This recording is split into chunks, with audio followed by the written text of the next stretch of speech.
Ok, muchachos, buenos días con todos. Estamos hoy 7 de febrero del 2024.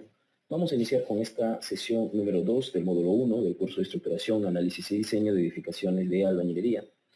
Y el día de hoy lo que vamos a hacer es aspectos generales, hablar un poco de manera general lo que son edificaciones de albañilería, todo esto para poder obtener conocimientos para la etapa de estructuración. ¿Sí? Antes hay una consulta por acá, me indican en interno cómo se comportaría la estructura de medida confinada respecto a la existencia de sótanos. Para empezar, es bien difícil proyectar edificaciones de albañilería con sótanos, por no decir que es muy complicado.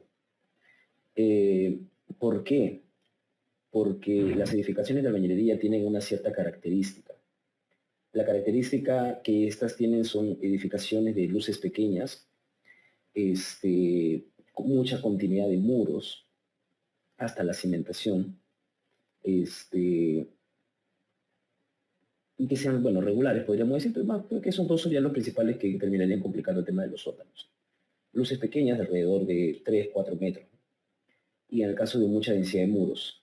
Entonces, el tema de las luces pequeñas, hay una parte de los sótanos que es el patio de maniobras, que es justamente para ir de un sótano a otro, o para ir hacia una cierta parte, en el cual tiene como por arquitectura como mínimo 6 metros.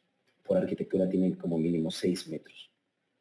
Entonces es difícil tener esas luces, complicado. Segundo, que les dije de la densidad de muros, comúnmente en los sótanos requieren que sea libre, justamente para el pase de los autos. Entonces, por ahí también es difícil. Lo que podría de repente ser un poco más accesible es sótanos en los cuales estén directos, ¿no? O sea, de repente, y que sería una estructura híbrida, ¿no? Si de repente solamente una cierta parte de sótano y de repente toda esta parte no es sótano y de repente los autos vienen acá por debajo, estamos hablando de este es en planta, ya vienen los autos por ahí. Algunas veces he visto que lo ponen hasta de dos. Este es un tema arquitectónico que personalmente no sé si se maneja así o no. Y bueno, esto no. Entonces, y lo que me refiero es de que podría estar una edificación algo así, que se inicia en elevación, y podría ser algo hasta acá, ¿no?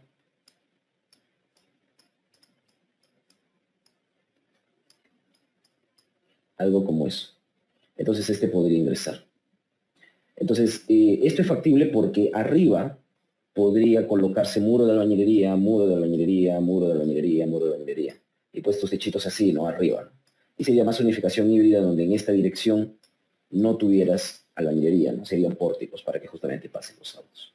Que me parece que pudiera ser de los más factibles que se pudieran proponer con sótano, muro, y edificaciones de albañilería.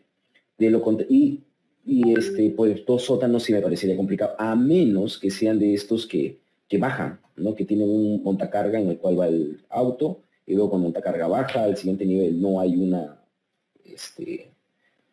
rampas para poder acceder a los otros sótanos. Si fuera de esa manera, creo que también se podría, pero es muy, muy forzado, ¿no? Ahí tendría que ver arquitectura si es que lo quiere hacer así, ¿no? Pero creo que esas podrían ser de repente las más factibles. Ahora, de acuerdo a la pregunta que me dice cómo sería el comportamiento de la estructura de albañilería. Los sótanos, sería muy curioso, sería muy, no sé si sería interesante el tema de investigar, pero los sótanos son estructuras muy rígidas, no tienen muchos problemas si es que se estructura correctamente. Comúnmente los problemas son los que van arriba, la estructura que va arriba, del nivel cero para arriba.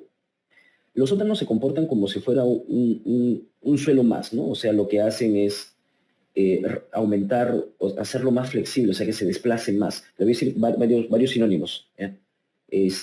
Hace que la estructura se desplace más, hace que sea más flexible, hace que su periodo aumente. ¿Ya? Todo eso es lo mismo. No sinónimos, pero están relacionados. Hace que sea menos rígida, ¿no? Entonces se desplaza más. Y muchas veces eso hace, o sea, que el periodo aumente, hace de que la demanda disminuya. Comúnmente el sismo, por lo menos los peruanos, tienen una alta demanda cuando las estructuras son bajitas o muy rígidas, y conforme se vuelven más flexibles, la demanda disminuye. la demanda disminuye. En otros países es lo mismo, solamente que podría ser algo como esto, ¿no? O sea, siempre al final, conforme aumenta la demanda, disminuye. En nuestro país podríamos estar más por el caso de acá, donde la demanda aumenta rápidamente, ¿no? Más común, ¿no? Por los tipos de sismo que tenemos, los tipos de fuentes y las características, ¿no? Esto es un porqué cuando se colocan aisladores, haces que tu estructura se vaya por acá, ¿no? Y reduzca la demanda. Los aisladores hacen que reduzca la demanda. Entonces, más o menos va de esa manera, ¿no? Si es que pongo un sótano, aumenta la flexibilidad, aumentan los periodos, podría ser de repente que si está en el pico, baje, ¿no? Podría estar por acá de repente. Entonces, al contrario, podría ser de que el sótano ayude a reducir la demanda. No es que no haya sismo, va a haber sismo, pero a reducir la demanda un poco, ¿no? Ya no se trabajaría con la demanda máxima, muy posiblemente, ¿no? Es lo que podría comentar. Espero que se haya entendido, me comentan, por favor. Crisman Morales pregunta, ingeniero, anteriormente dijo que no es rentable. Rentable, no es una palabra que use, pero de repente algo, una palabra sinónima a ella. Hacer una comparación entre edificaciones aporticadas y edificaciones de albañilería. Ah, ya. O sea, no es que no sea rentable, sino que no es un tema de investigación. No puedes comparar cosas, comenté, creo que no puedes comparar cosas que tienen muchas ventajas y desventajas para diferentes escenarios, ¿no? Entonces, no podemos compararnos a menos que estemos viendo el mismo escenario y las mismas condiciones. Entonces es un poco más difícil, ¿no?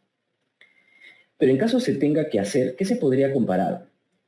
Ah, ya, en caso lo tenga que hacer, ya. Por ejemplo, una edificación de albañilería.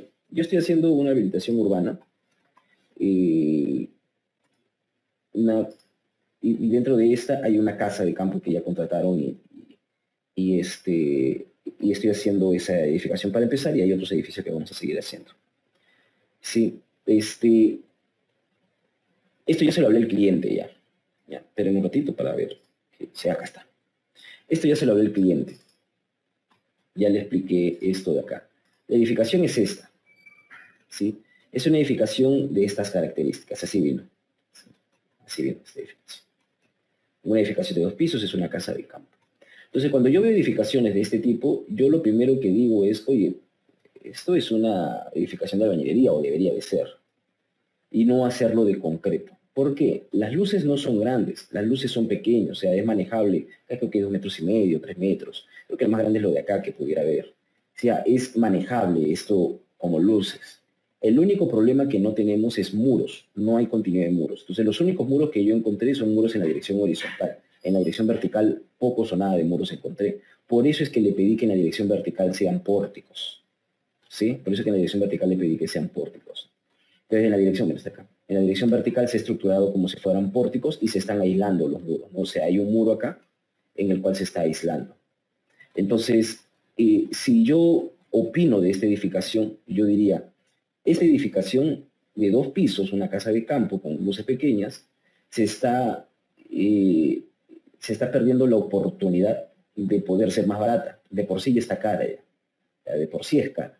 Bueno, bueno, no todas las casas de campo, pero en general casas de campo y casas de playa no tienen mucho problema. O sea, ellos agarran y dicen, pues sí, dale, o sea, no hay problema. Le dices, sí, es poco más caro. ¿Cuánto más caro? Sí, 20, 25%. Ah, ya se van a problema. O sea, no se hacen problemas. Por eso es que sí lo propongo.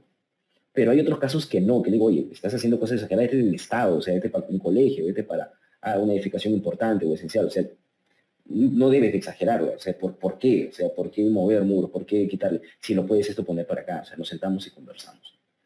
Entonces, eso yo podría comparar, ¿no? Podría comparar un tema eh, del beneficio que va a tener una edificación con otra. Personalmente me parece que edificaciones de albañilería es para edificaciones sencillas. Las edificaciones de albañilería nacen como un sistema, y voy a aprovechar esto para poder darle continuidad, ¿ya? Las edificaciones de albañilería nacen como un sistema que le continúa a los muros de adobe. Por lo menos en el Perú, nosotros construimos mucho en muros de albañilería, mucho, en muros de albañilería. Y de los muros perdón, muchos de muros de adobe, perdón, muchas edificaciones con adobe, ¿no? Hasta los años 70 tuvimos muchas edificaciones con adobe. Entonces, las edificaciones de adobe, ustedes vamos a entrar acá uno para que puedan ver.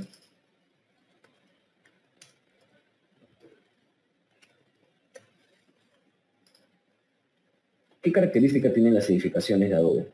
Las edificaciones de adobe, las características que tienen es que hay mucha densidad de muros, vanos pequeños, y hay mucha densidad, y todos son muros. Justamente porque, mira, todo un muro, no hay un vano ahí. Muro, mira la ventanita chiquita que tiene por acá. O sea, se ve mucho muro, se ve pocos huecos, se ve luces pequeñas, se ven luces pequeñas. Entonces, esas son las características de las edificaciones de adobe. Entonces, cuando empiezan las edificaciones de bañilería a aparecer, pues obviamente, imagínense en ese momento, viajen un poco al pasado, imagínense que tú en tu cabeza ves edificaciones de adobe y ves ahora que se puede hacer en vez del bloque de adobe que tiene 40 por 40 o 40 por 20, en vez del bloque de adobe, tengo ladrillos. O sea, ladrillos que son de 30, 27 centímetros por no sé, 15 centímetros, y tú dices, bueno, esto pesa mucho menos, o sea, de repente de 12 centímetros, esto pesa mucho menos que un ladrillo de adobe, ¿no? Un bloque de adobe. Entonces, les parece más factible, además que ya venían hechos, ¿no? Entonces, ¿no? O sea, ellos lo terminaban cosiendo artesanalmente. Entonces, dicen, esto me parece más factible manejarlo. Se llama justamente mampostería porque es manipulable con las manos. Manipulable viene de manos, ¿no? O sea, con las manos se puede utilizar, se puede cargar, ¿no? Y con una mano en realidad el ladrillo se puede cargar. Entonces, pero imagínense y pónganse ese tiempo, ¿cómo lo vas a construir? Tú lo construyes de la igual manera porque tienes ese criterio. Lo único que te parece es que el procedimiento constructivo va a ser más sencillo y te parece de que va a terminar quedando, o sea, ya tengo el mortero, en vez de un mortero de barro, tengo un mortero de cemento. Entonces, ves la estructura más rígida, no más rígida, sino más confiable, para no colocar alguna propiedad en específico. Más confiable. Entonces, tú ves esta edificación más confiable, entonces se empezó a trasladar a temas de albañilería.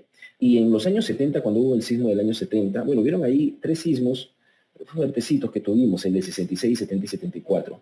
No como el que esperamos, estamos esperando un sismo de grado 8, 8.5, pero un sismo de grado 7, 6, 7. Pero varias edificaciones de adobe se cayeron y edificaciones de albañilería quedaron en pie. Entonces la gente como que ahí su chip, uy, no, sí era cierto. O sea, estas edificaciones de albañilería son mejor. Pum, empezaron a dejar de construir en adobe. Y en la actualidad ya no se promueve construir en adobe. O sea, se promueve, si ya lo tienes que construir, construyelo bien. Ya esa es otra historia que ya les puedo contar. Pero no se promueve construir en adobe. Entonces, hay una imagen, no sé si la puedo encontrar rápidamente. Pisco, sismo, adobe, albañilería. Ojalá encuentre. Hay una imagen de una vivienda que está de adobe al lado de una de albañilería. Ojalá que la pueda encontrar rápido. Y se nota que la edificación de algo como esta, no es esta, pero es algo como esta. La edificación de adobe se vino abajo y la edificación de albañilería se dañó, pero se mantuvo en pie. Entonces, eso imagínense que eso es lo que ellos han terminado viendo, ¿no?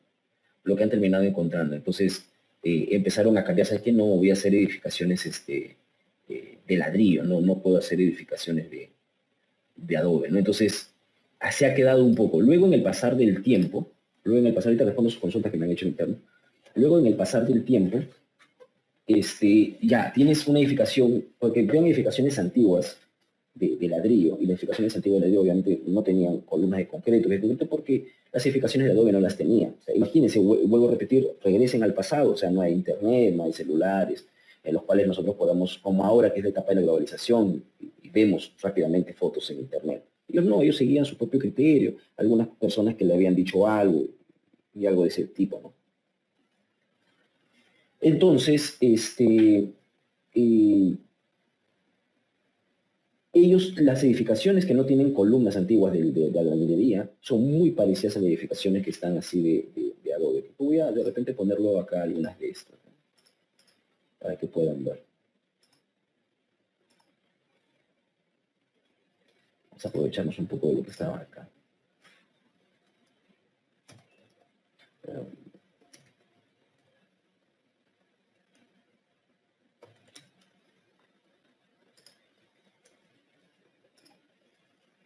Ahí están las edificaciones antiguas. Obviamente no es como las edificaciones que nosotros tenemos pero creo que podría ayudar bastante a tener una idea. Puro muro, ventanitas chiquitas. Se parece a lo de Adobe, ¿no? Adobe es un tema mundial también, no es un tema de Perú nada más. Lo mismo, ¿no? Solamente que se más parece de piedra. Vamos a ver en Perú, ¿ya?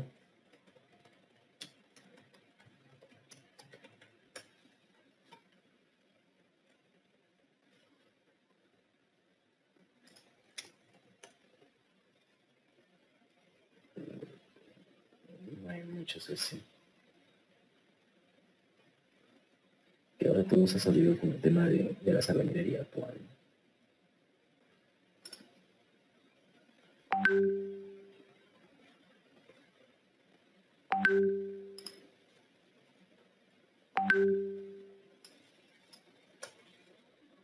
Eso es una verificación de viviendas.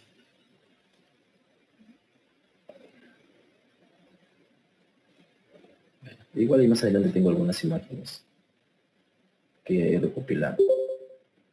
Este más zona de Adobe, ¿no? Yo creo que podría... Vamos a poner acá Adobe y hago una comparación para que lo puedan tener. Ahí está de acá. O esta de acá. Que bien es típica. Entonces la edificación de bañería la hacían así, como ven estas. Y las Adobe eran así. Entonces, ¿qué cosa ven acá? Mucho muro, vano pequeño, ¿no? Adobe y albañilería. Sí. Vamos a poner un posterior.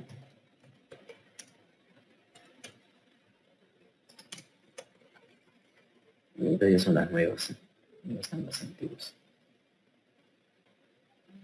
Ya, yo creo que está bien. Entonces, lo que sucedió les voy a redactar acá un poco para que lo puedan entender, ¿no? Para explicarles un poco. Acá hubo una transferencia.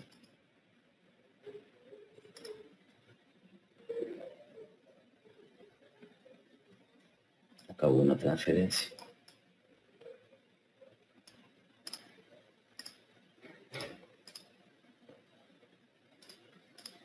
Entonces,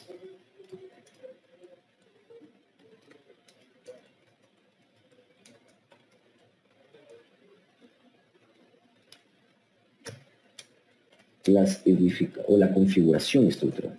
La configuración, y no le pongamos estructural, vamos a ponerle la configuración de construcción o de distribución. Distribución de las edificaciones de albañilería provinieron de las viviendas de Adobe. Estas tenían características de una gran densidad de muros, vanos pequeños, vanos y luces pequeñas. Entonces era como tenía. Al inicio no se usaba vigas ni columnas. ¿Qué pasó después? Luego empezaron a usar vigas y columnas. Posteriormente, el uso de pórticos de concreto, vamos a ponerle acá vigas y columnas, se hicieron para, o sea, pórticos se terminaron haciendo, se hicieron para cubrir luces grandes. Es decir, puedes encontrar o encontrarías viviendas con solo ciertas columnas y vigas. Y ya luego en la actualidad se promueve que los muros siempre tengan columnas y vigas de confinamiento. Eso es en la actualidad. Entonces, al inicio, imagínense esto en albañilería, la misma idea. Yo me acuerdo inclusive hice era como un restaurante, sino cuando vas como medio del campo, ¿cómo se le dice? Cuando es rústico, campestre, hacen como un tipo de pequeñas lugares donde pueden ir, hay restaurante, hay un cafetín, todo, pero era rústico. y me acuerdo que el cliente quería que se parezca a edificaciones de adobe, pero no quería usar adobe, no quería usar adobe. Entonces, eh, lo que hicimos fue usar muros de albañilería, pero en amarre americano, que después les voy a mostrar, pero es más o menos esto, este ladrillo, y este ladrillo, y pusimos el otro ladrillo acá, y pusimos el otro ladrillo acá. No me salió muy bien. Usted me entiende la idea. Y luego pusimos el otro ladrillo acá, y el otro ladrillo acá, y pusimos este acá. Entonces eso hacía de que si esto tenía más o menos para todo, con todo el tarajeo, todo 15, 25, entonces esto se manejaba casi como 40 centímetros. Aprox. No es exacto, las medidas son diferentes y después lo voy a indicar. Pero es 40 centímetros más o menos lo que tengo. Entonces esto ya era como si fuera un murador. Y ya, bueno, ya lo hacía con barro y con otras cosas para poder mostrar que fuera artesano. Otro que hicimos, para no gastar mucho, también fue hacer muros en soga, doble muros de soga, ¿no? Pusimos doble muros de soga, en lo cual dejábamos en el centro un hueco.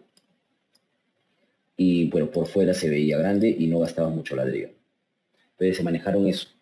¿Por qué? Porque arquitectónicamente querían que se viera de esa manera.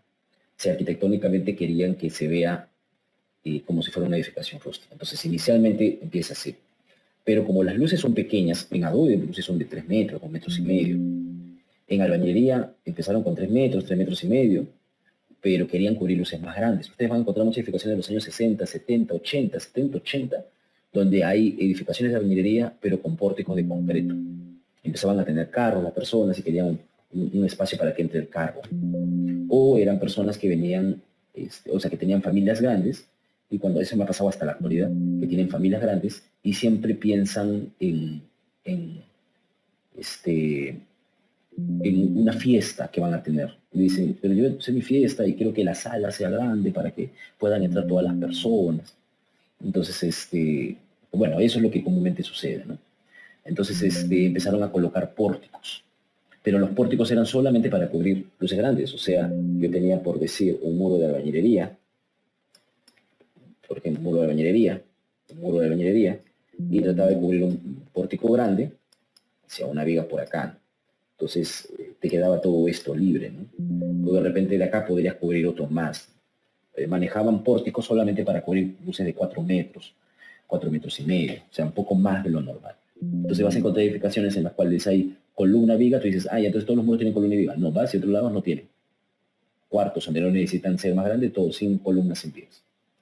Y posteriormente, bueno, ya en la actualidad ya se ha acostumbrado a proponer siempre con columnas y vigas porque se tiene este concepto de que esto aporta ductilidad. Entonces eso es lo que va a pasar. Eso lo podrían saber un poco para antecedente, podría ser cuando haga una evaluación estructural, porque van a encontrar así, yo me he encontrado así cuando he hecho.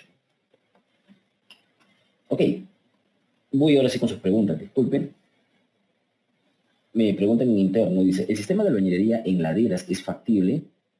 En laderas, o sea, creo que son contextos diferentes, ¿no? O sea, dependiendo si es estable el talud, cualquier edificación, entiendo yo que podría ser factible. Ahora, si te refieres de usar el muro de albañilería como un muro de contención, no. O sea, no es factible. O sea, no se hace eso, no se pone un muro de concreto. Pero la ladera es un tema de estabilidad que va a tener la ladera. Si yo tengo estable en la ladera, yo he hecho edificaciones de albañilería en ladera, que son los que están en los cerros, en las casuarinas, en la molina, ¿no? Y pues igual hacen, ¿no? Igual hacen su muro de contención, ¿no? Y el resto de la albañilería. Considerando el primer nivel sería menos rígido que los siguientes. ¿Por qué el primer nivel sería menos rígido? Pero existiendo la continuidad de muros desde sus respectivas cimentaciones. Al contrario, creo, el problema en laderas es que cuando tú tienes laderas comúnmente colocas un muro de contención atrás. Entonces tú tienes esta que es la ladera y que tú necesitas contener ¿no? Y después, me asumiendo que sean pórticos nada más para que se puedan, para poder resaltar los muros de concreto. Entonces estos de acá, después estos de acá, son de este tipo. Y los siguientes niveles, como ya no necesitas lo de la ladera, pudieras continuar el siguiente nivel en vez de esto, con pórticos. Al contrario, el primer nivel es más rígido. Sin embargo, sí está concentrado la rigidez en la parte de atrás. Entonces, lo que comúnmente tienes es un problema de torsión. Esto es muy rígido, Y esto comúnmente se empieza a hacer así, ¿no? Empieza a girar así o empieza a girar de esta manera. Empieza a girar de esa manera. Entonces, creo que eso es lo que pasaría en general en edificaciones de ladera, ¿no? Me comentas. Me dice por acá Peter Pescorán, ingeniero, cuando se aísla la tabiquería del pórtico en el primer nivel, ¿esta tabiquería puede ser ladrillo pandereta? Sí. O por ser perimetral debe ser de King Kong. ¿Perimetral? ¿Por qué perimetral? ¿Te refieres porque es más vulnerable de repente a caer, algo así? Eh, o sea, si te refieres al que puede ser, puede ser. Si te refieres a, o sea, de poder puede. Todo tabique puede ser de un material que puede ser pandereta, puede ser artesanal, no hay problema. Ahora, que te salga en el diseño pandereta es otra cosa. Es como una viga puede tener cuantía mínima, pero que te salga en el diseño que la cuantía es mínima es otra cosa. Eh, no entiendo, ingeniero. Los tabiques comúnmente tienen, si es que no los arriostras, tienen un problema de volteo. Entonces, podríamos, no lo sé si tanto por eso, pero podría de repente no ayudarme el pandereta. De repente no en ese caso de volteo. Pero sí por un tema de momento, o sea, cuando yo tengo un pórtico, yo coloco otro con el muro confinado. Este es el murito. Entonces yo comúnmente lo que hago es conectarlo de tal manera de que no voltee. Porque el ahí abajo, bueno, está conectado. Entonces cuando viene el sismo, el pórtico trabaja con la estructura global y todo, pero este es como si trabajara de manera independiente. Entonces viene el sismo y lo que termina generándolo es que se flecte. Ahí hay un momento. Entonces ese momento, si no lo resiste, fallaría, ¿no? ¿Cuál es el problema? El problema es que no tenemos propiedades de otros ladrillos. ¿Cómo que no tenemos propiedades, Hidra? Sí tenemos. Sí, pero para portante, no para no portante. Para no portante, comúnmente lo que verificamos es la tracción, que es comúnmente lo más o lo menos resistente que tienen los muros, por ser frágiles. Y la norma solamente me dice de que se puede considerar 1.5 kilogramos fuerza por centímetros cuadrados a la resistencia a la tracción, pero no me dice de qué tipos. O sea, qué tipos van a ser 1.5. Pandereta es 1.5, el ladrillo artesanal es 1.5, el King Kong 18 huecos es 1.5. No me dice eso. Entonces, solamente dice 1.5. Entonces, cuando pasan casos como ese, lo que tenemos que hacer nosotros es buscar referencias para saber la resistencia a la tracción de los diferentes tipos de ladrillo, si es que han hecho ensayos para la resistencia a la tracción de los ladrillos, que a veces es difícil eso. Entonces, yo creo que va más por ahí, ¿no? Más va por ahí. O sea, de poder sí se puede, porque no es un muro portante. Pero que te salga eso en el diseño es otra cosa. Tienes que ver la fuerza que se le aplica a y de acuerdo a si es resistente, se propone en pandereta. Si no, tiene que ser King Kong, tiene que ser artesanal. Pero el saber si es resistente, la norma no me dice sus diferentes capacidades, entonces tendría que yo buscar en diferentes literaturas. Por acá me dice, por temas acústicos es más recomendable colocarle las colindantes King Kong acústicos. Yo creo que no, eso lo debería de saber un arquitecto posiblemente, pero yo creo que no hay un problema de ese tipo. Se supone que el vecino tiene su muro y se supone que nosotros tenemos nuestro muro. Si los dos muros son panderetas, ya tienes doble muro pandereta, que creo que no hay un problema acústico. Pero especulo, es un tema entiendo yo, de arquitectura, que ellos revisan estos materiales justamente para poder reducir incomodidades, porque todo arquitectura es un tema de confort, ¿no? Y ese es un tema de confort. Incomodidades por temas de ruido, ¿no? ¿Sí? ¿Alguna pregunta más? No, a ti por tu pregunta. ¿Alguna pregunta más, muchachos? Nada más, ¿no? Ok. Vamos a continuar entonces. Ya respondí las consultas que tenían. En el alcance normativo, como te dije, vamos a llegar a la norma 070. La albañilería establece ciertos requisitos y exigencias mínimas para el análisis, diseño, materiales, construcción, control de calidad y expresión de situaciones mineras estructuradas principalmente por muros confinados y por muros armados. las normas me dan requisitos mínimos, exigencias mínimas, en todas las normas. No significa que yo no le pueda poner más. Tampoco significa que pueda poner cosas que no están ahí. Muchos ingenieros terminan jugando con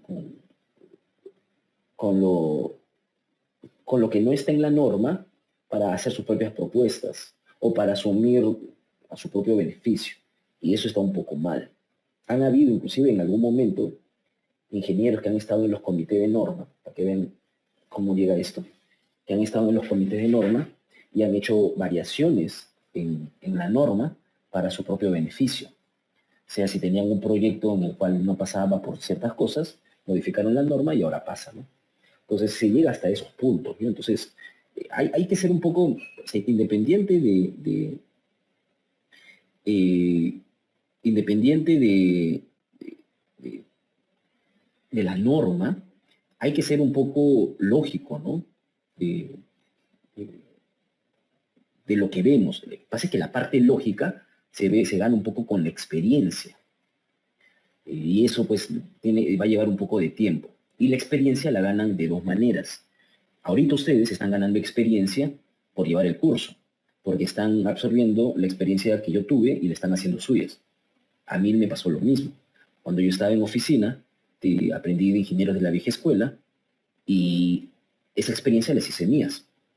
Entonces, y la otra es teniendo tus propias experiencias, ¿no? Es decir, cuando tienen un proyecto o algo y ven, lo revisan. Entonces, es más o menos de esa manera. Entonces, hay que a veces, por criterio, no hacer cosas que no están. Voy a hacer ejemplos prácticos. Por ejemplo, el tema de las irregularidades. La gente a veces me parece que abusa de las irregularidades. Cuando la norma no tiene todavía totalmente claro esto. Pone muchas irregularidades y trata de que el diseño de la norma que te da como propuesta sea de la misma manera cuando ya no cumple, está fuera de su rango de aplicación de la norma, ¿no? Entonces hay que tener un poco de cuidado con ello, ¿no? Les voy a explicar lo que les comentaba. Hay diferentes tipos de muros de albañilería. Hay muros confinados, hay pórticos con muros de relleno y hay albañilería armada. Ya hemos visto muros confinados. Es muy común en el Perú, en otros países latinoamericanos también y de otros continentes también. Los pórticos con muros de relleno son diferentes. Son pórticos que se les ha rellenado de muros. Y la albañilería es armada, es cuando se le coloca acero interior, ¿no? En malla, acero interior en malla. Entonces, de esa manera, tenemos diferentes tipos de muros con diferentes comportamientos. Lo que nosotros vamos a estudiar es esto. Le voy a hablar un poquito de esto más adelante, bueno, te vamos a hablar un poco de albañilería armada, pero no nos vamos a concentrar en esto, no vamos a encontrar en muros confinados. En el Perú, bueno, por lo menos en Lima Metropolitana, según un estudio que se hizo, las edificaciones de albañilería llegan hasta el 81 o 83% en Lima Metropolitana. Asumiendo de que Lima Metropolitana tiene varias edificaciones de concreto, de acero, que no son de albañilería, en otras zonas tienen menos, entonces imagínense cómo es el valor en el Perú. O sea, este valor lo podríamos representar dentro del Perú, porque sería más, o por lo menos este valor. Entonces hay muchos muros de albañilería. Entonces es por eso la importancia que tiene, ¿no? Hay muchos proyectos de este tipo. Estos muros confinados son edificaciones económicas, son para edificaciones económicas, o sea, son edificaciones que han nacido para poder reducir costos. Tiene pocos niveles, luces pequeñas, alta densidad de muros. Esta es una de las características, pocos niveles, luces pequeñas, otra característica que le dije, y alta densidad de muros, muchos muros. Columnas y vigas de confinamiento pequeñas, eso es muy cierto, las columnas y vigas de confinamiento comúnmente son pequeñas, del espesor por 20 centímetros, o en el caso de las columnas del propio espesor por 20-25, y es los elementos de confinamiento que debería de tener. Primero se construye el muro y luego se vierte las columnas y vigas. Esto es una característica. Los muros con pórticos con muros de relleno no son la tabiquería. Por ahí Clima dice si estos son los tabiquerías. No son tabiquería. Son lo que yo les mostré en el otro, la tabiquería se aísla. y te quedas un pórtico y el muro está aislado y trabajan de manera independiente. Están en la misma ubicación, pero tienen de manera independiente. No necesariamente edificaciones económicas, no necesariamente pocos niveles, no necesariamente luces pequeñas. O sea, por ejemplo, en otros países, en colegios le colocan los infilboards, los famosos infilboards, que son pórticos, arman los pórticos y los rellenan esto, solamente por relleno, pero ni siquiera lo cuentan estos muros. No necesariamente pueden hacer 7 niveles, 10 niveles, no necesariamente luces pequeñas, porque mandan del pórtico, ¿no? El pórtico puede ser 5 metros, 6 metros. Columnas se vienen del pórtico grandes, porque es el pórtico el que manda. Y primero se construyen los pórticos y luego se construyen y se rellenan los muros. Y luego lo que se tiene es la albañilería armada. En el Perú hay una mucho menor cantidad. En todo el tiempo que yo he estado haciendo proyectos, yo habré hecho un proyecto de albañilería armada, o 2 proyectos de albañilería armada, varias cotizaciones con un proyecto de albañilería armada en las cuales terminaron convirtiéndose en albañilería confinada, porque les explicaba. Y al final siempre, no, albañilería confinada, no. Lo cambiaban a albañilería confinada.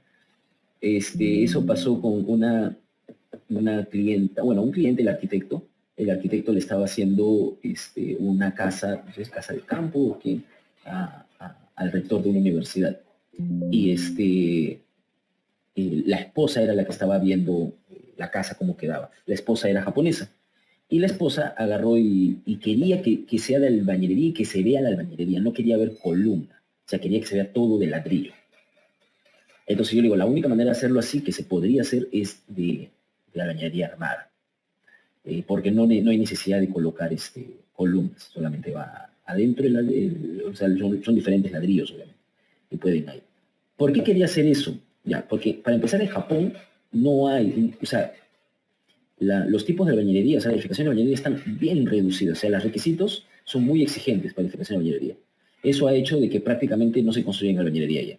No significa que no haya, sí hay, no nuevos, sí hay antiguos. Y los antiguos, que justamente van y visitan y todo, son los que tienen, los que son, se ven todo puro ladrillo, ladrillo, ladrillo. Además que se ve todo ladrillo, se ve bien bonito, una textura muy bonita.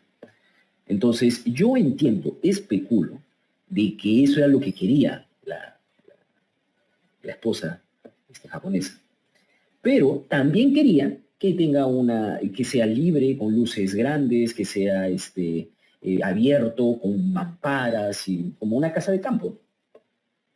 Entonces no puedes hacer eso, ¿no? O sea, es como, imagínate esas edificaciones antiguas ahí en Japón, que tiene puros ladrillos, hazle panos grandes, ponle mamparas. ¿Funcionaría igual? No, no funciona igual. Entonces, ese es un ejemplo en el cual terminaron haciendo la albañilería confinada y pues creo que lo enchaparon con ladrillo para que se pueda ver algo así. Creo que hizo eso el arquitecto. Pues no es muy común, no es muy común la albañilería armada. Y comúnmente cuando quieren, al final también quieren otras cosas, lo que es común en Perú. Entonces, pues, al final terminan diciendo, no, me paso para el otro lado. ¿Sí? ¿Alguna pregunta hasta ahí, muchachos? Genera una consulta. Sí.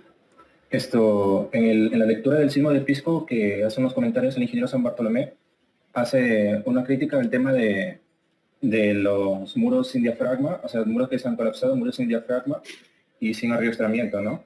Entonces, dentro del proceso constructivo de la albañilería, hay una fase en la que antes de llenar las columnas, donde el muro está prácticamente así, por así decirlo, al aire, ¿no? No está confinado. Entonces, como si fuera volado. Ajá. Entonces, al ocurrir un sismo en ese momento, eso prácticamente volcaría, ¿no? Entonces, mi pregunta era más o menos cómo podríamos evitar ese tema, ¿no? Ya sería mala suerte, o no sé. A ver, si mal no te entiendo hablas de un tema de los diafragmas, que creo que lo tengo por acá.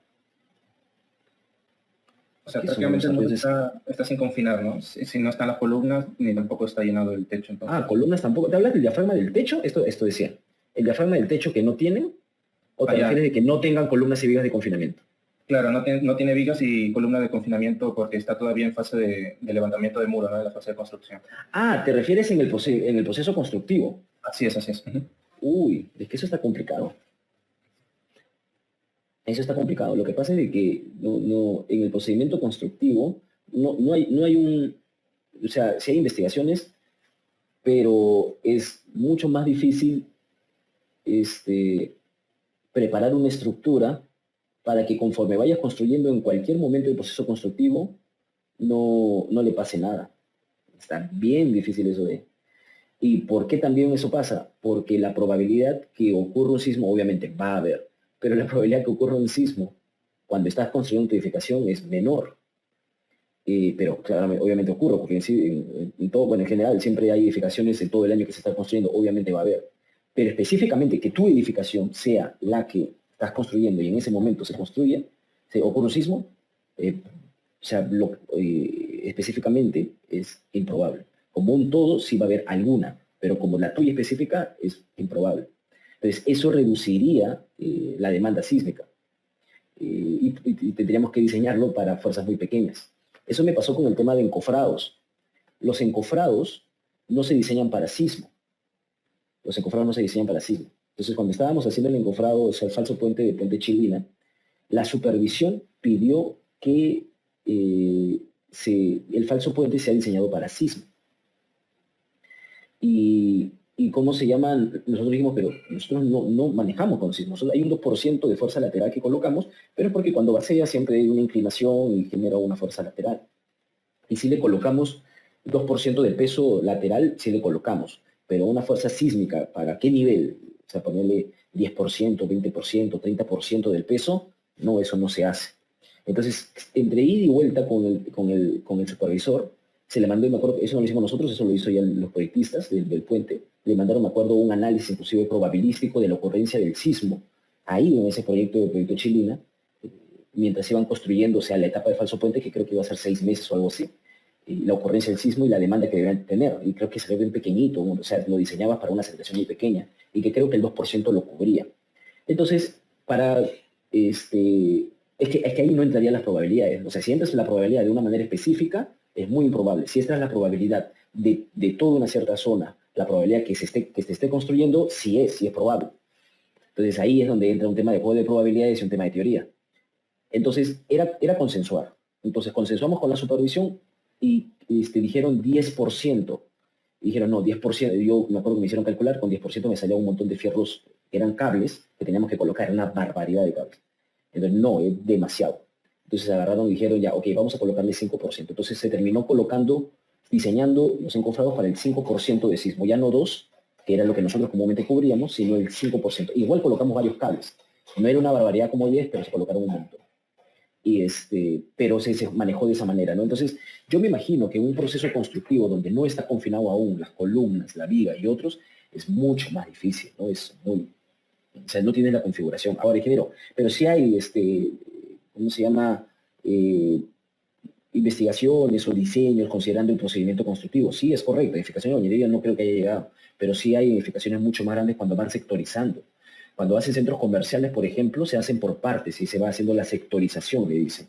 Por eso es que existen las juntas de construcción, porque no terminan en un día, en una jornada, hacer los vaciados, ¿no? Porque son muy grandes, ¿no? Y tienen que hacer inclusive otras cosas, unas franjas inclusive de corte que son para poder unirlos a diferentes momentos y todo eso, ¿no? O sea, sí hay ciertas recomendaciones, pero edificación de bañería me parece complicado.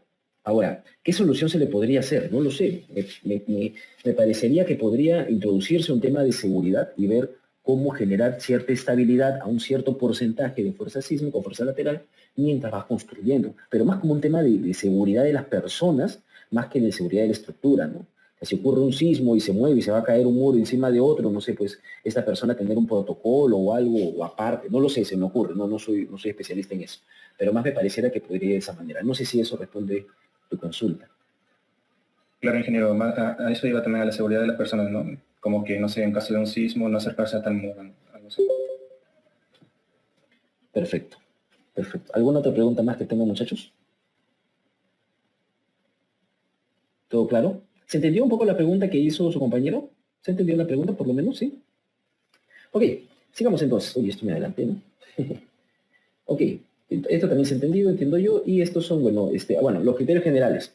Porque acá Crisman Morales dice, había escuchado respecto cuando se está haciendo la losa y hay que considerar la carga viva del personal. Claro, hay eso en estructuras metálicas, ¿no? En estructuras metálicas, por ejemplo, las losas colaborantes, la propia estructura metálica o elementos preforzados, en los cuales son elementos prefabricados en general. Comúnmente estos se van colocando y pues para ir instalando otras cosas hay personas que van al montaje, le dicen, ¿no? La carga de montaje. Entonces se le coloca, ¿no?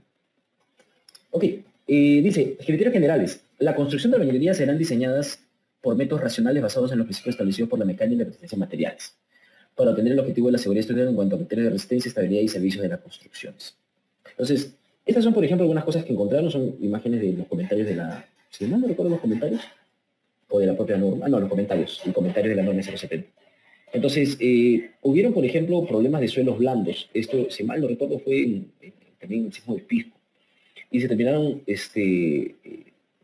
o sea, cuando tienes un piso blando, dependiendo de la configuración, diferentes tipos de fisuras pueden haber, ¿no? O sea, si tú, por ejemplo, tengas una estructura, por ejemplo, de columnas rígidas, y esto tengas, no sé, pues una zapata o algo, y después venga un muro de bañería donde tienes un cimiento corrido, por ejemplo, y de repente había un asentamiento acá, Entonces, va a depender un poco de la configuración estructural. Lo más lógico es que haya fisuras este, horizontales, porque se supone de que esto estaría como que amarrado acá, en una viga, esta zona está rígida, amarrada con esta zona, y esta zona es la que se abre, ¿no? Entonces, debería haber fisuras como estas. Sin embargo, si es que nos vamos un poco al macro, si hago lo que acabo de comentarles por acá, de que esto y en esta zona por acá, tengo por acá, y tengo esto, y tengo esto, y tengo esto, y tengo esto. Pero si digo de que, por ejemplo, esto se termina asentando, por ejemplo, también va a generar de que presente una fisura por acá, porque esto se quiere ir. O por lo menos fisuras ahí medios diagonales. Entonces pueden haber también fisuras verticales. Entonces, es muy atípico eso, hay que revisar, o no muy atípico, sino muy particular. Hay que revisar un poco la propia estructura y a partir de lo que encontremos podamos proponer. Comúnmente lo que se propone son cimientos armados, cimientos como estos que son armados, o sobre cimientos armados, que ya les voy a explicar más adelante cómo es lo del diseño de esto. Esto es muy típico, esto lo he visto una vez, me acuerdo bastante, fui a una edificación para poder hacer una ampliación, si mal no recuerdo, creo que la del tercer nivel o algo así. Y vi un volado en el cual no habían hecho el famoso chavo, ¿no? Porque comúnmente los chavos que tienen acá, los chavos es esto que se reduce y comúnmente lo hacen en paralelo acá. Pero no, lo habían continuado, ¿no? Hasta acá y hasta acá. Y se veía como un volado muy grande. Y me acuerdo que llegué y lo primero que hice fue ver eso, ¿no? Toqué la puerta y seguí viendo eso. Y esto de acá es muy grande, ¿por qué no mucho así? Y pasé y yo pensaba que me iban a hablar sobre eso, ¿no? Y pasé y me explicaban, sí, la impresión, se ha hecho certificación, que es una evaluación, que le esto, lo otro. Sí, pero mi mente estaba en este volado. Y entre esto, terminando todo, hubo una consulta, le digo, ese volado que está ahí, sí, ese volado no hemos hecho, sí, lo se ha construido. O sea, no tenían nada, ¿no? O sea, solamente decían de manera general, ¿no? Entonces, lo que nosotros, bueno, en ese momento lo que yo hice es, ¿puedo ir a la zona donde está en el segundo, acá, ¿puedo ir a la zona donde está el volado? Sí, me dice, me dio curiosidad. Y era una oficina que estaba su hijo justamente ahí en la computadora, y en un escritorio. Y le digo, ¿puedo ver los bordes? Y había como unos estantes que tapaban todo, no sé, vamos a ver, si esta es la edificación medio en esquina, para tener una idea.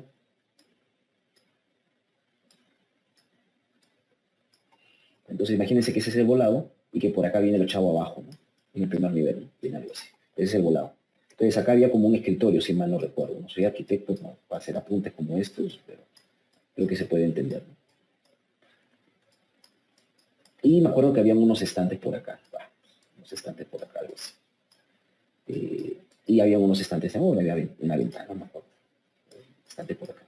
La idea era de que estaba cubriendo todo eso. Movieron esto y movieron esto. Y acá estaba el mito. Estaba en su computadora. Lo movieron, pueden mover, sí. Lo movieron y había una fisura, la fisura. Y se asustaron totalmente. Uy, le digo, te empezaba a ceder.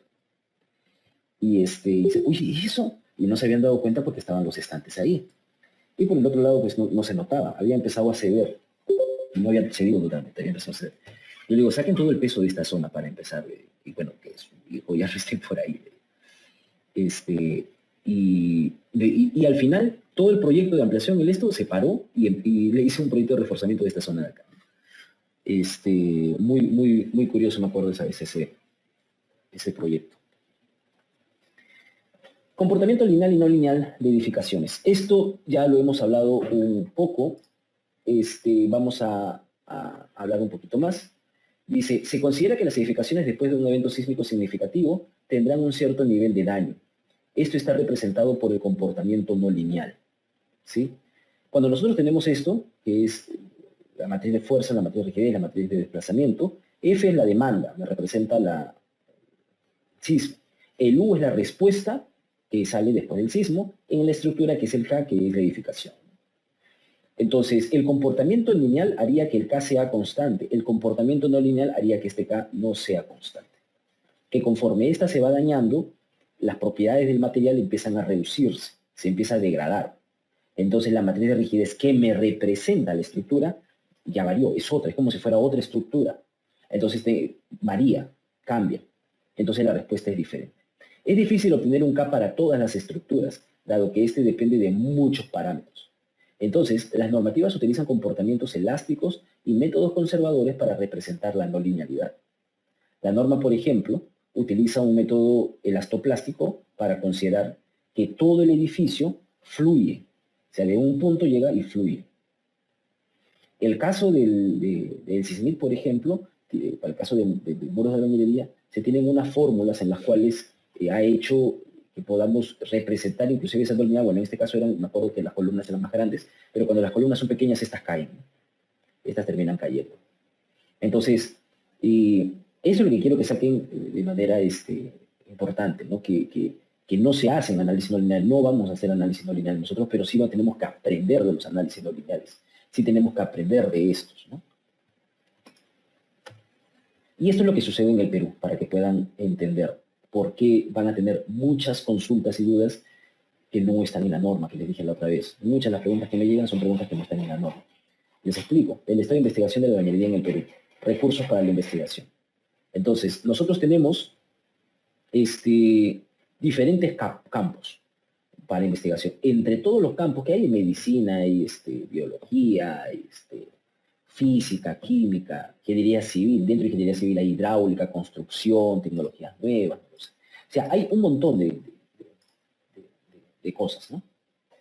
Entonces, entre ellos está estructuras de albañilería. Entonces, todos los recursos para la investigación se van a todos estos de acá. Todos estos de acá. Entonces, los recursos de la investigación que se van a estructuras de albañilería también hay, pero son pocos. Es por eso que dicen que no hay, o sea, no es que no haya recursos para investigar, sí hay. Ahorita último Prociencia ha sacado como 500.000 soles de concurso y tiene como 50 cupos o algo así, que son como 25 millones de soles, que se van a hacer proyectos de investigación. O sea, hay, pero el tema es que hay un montón de campos para poder investigar y poquitos entrances de bañería. Eso hace que lo que vayan a investigar, esto es un agregado, que ahorita voy a concluir el tema de proyectos. Eso hace que investigar para edificaciones existentes sea lo principal, porque son edificaciones que ya existen. Hay muchas edificaciones vulnerables en el Perú. Entonces, en vez de investigar para proyectos nuevos, investigas para edificaciones existentes, que tienen pandereta, que tienen artesanal, que no tienen el dentado, que el mortero es más grande, que la dosificación, que el mal proceso constructivo, no sé. Investigan todo lo que tenga que ver con edificaciones existentes porque son las que ya existen.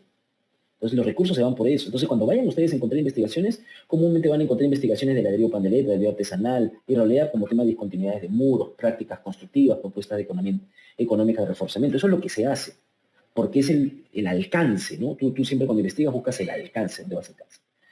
¿Qué pasa con proyectos nuevos? Ingeniero, ¿qué pasa si yo quiero, por ejemplo, edificaciones en la cual en una dirección tengo pórticos con placas y en otra dirección tengo albañilería, porque así voy a hacer un proyecto? ¿Qué pasa, ingeniero, si quiero hacer edificaciones de 6 niveles y puedo hacer 5 niveles con un nivel más de estructura metálica para que no cargue la edificación?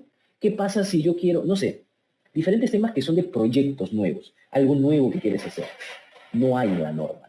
O sea, tú lo que haces te vuelves exigente nada más. Agarras y dices, no, 5 pisos. Pero el sexto piso será estructura metálica ligerita, 5 pisos. Entonces te vuelves de esa manera, ¿no? Y no encuentras investigaciones que estén, por ejemplo, vas a buscar investigaciones puro pandereta.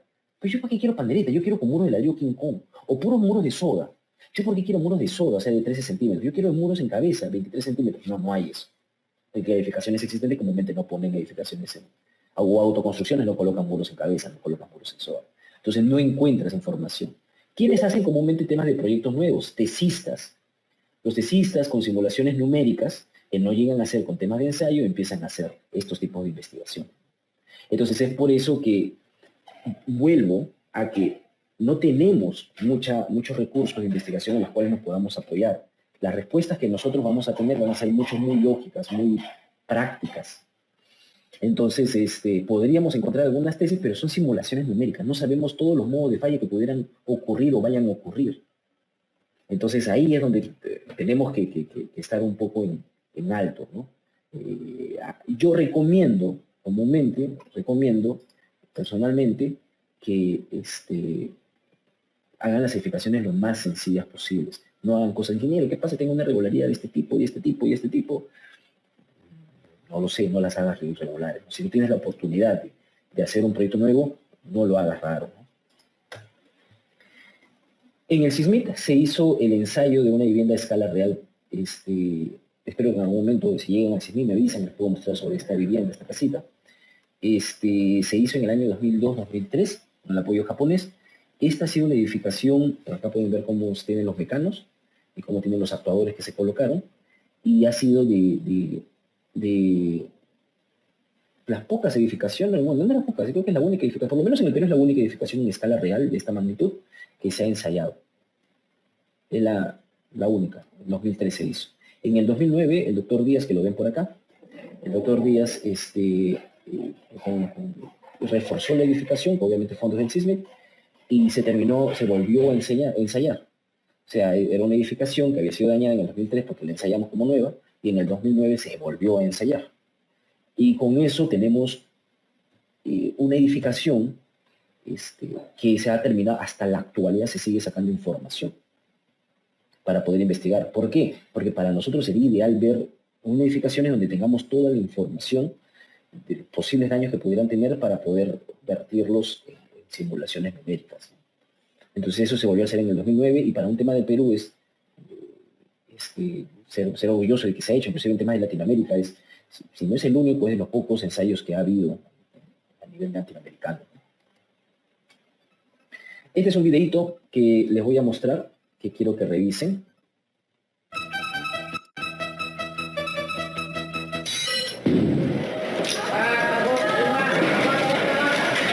No es difícil imaginar lo que sucedería si un temblor de 7 u 8 grados en la escala de Mercalli sacude una de las miles de viviendas que en el Perú se construyen con material artesanal y sin ninguna asesoría técnica. Pero en realidad las viviendas de albañilería no tienen por qué significar un riesgo para sus moradores. Esto es lo que un equipo de profesionales del SISMIT de la Universidad Nacional de Ingeniería trató de demostrar a través de un experimento sin precedentes en el Perú. Someter a un ensayo antisísmico una vivienda de 2 pisos construida en un área. El doctor Carlos Zavala, investigador del SISMIT, lideró el equipo de casi 20 especialistas del Laboratorio de Estructuras de la UNI, quienes emprendieron el trabajo.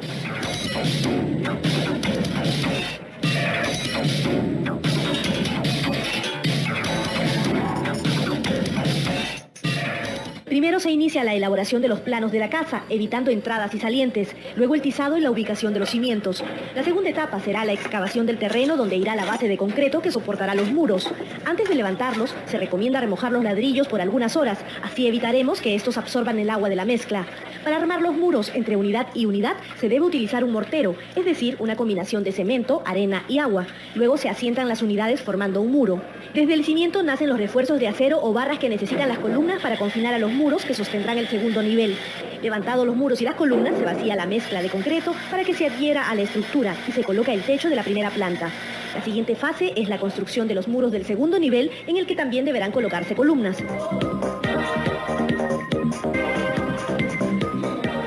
Terminada la vivienda, puertas y ventanas incluidas, se inicia el experimento en el que la casa será sometida a un ensayo de cargas estáticas cíclicas laterales que examine el comportamiento de la estructura frente a los movimientos simulados de un sismo.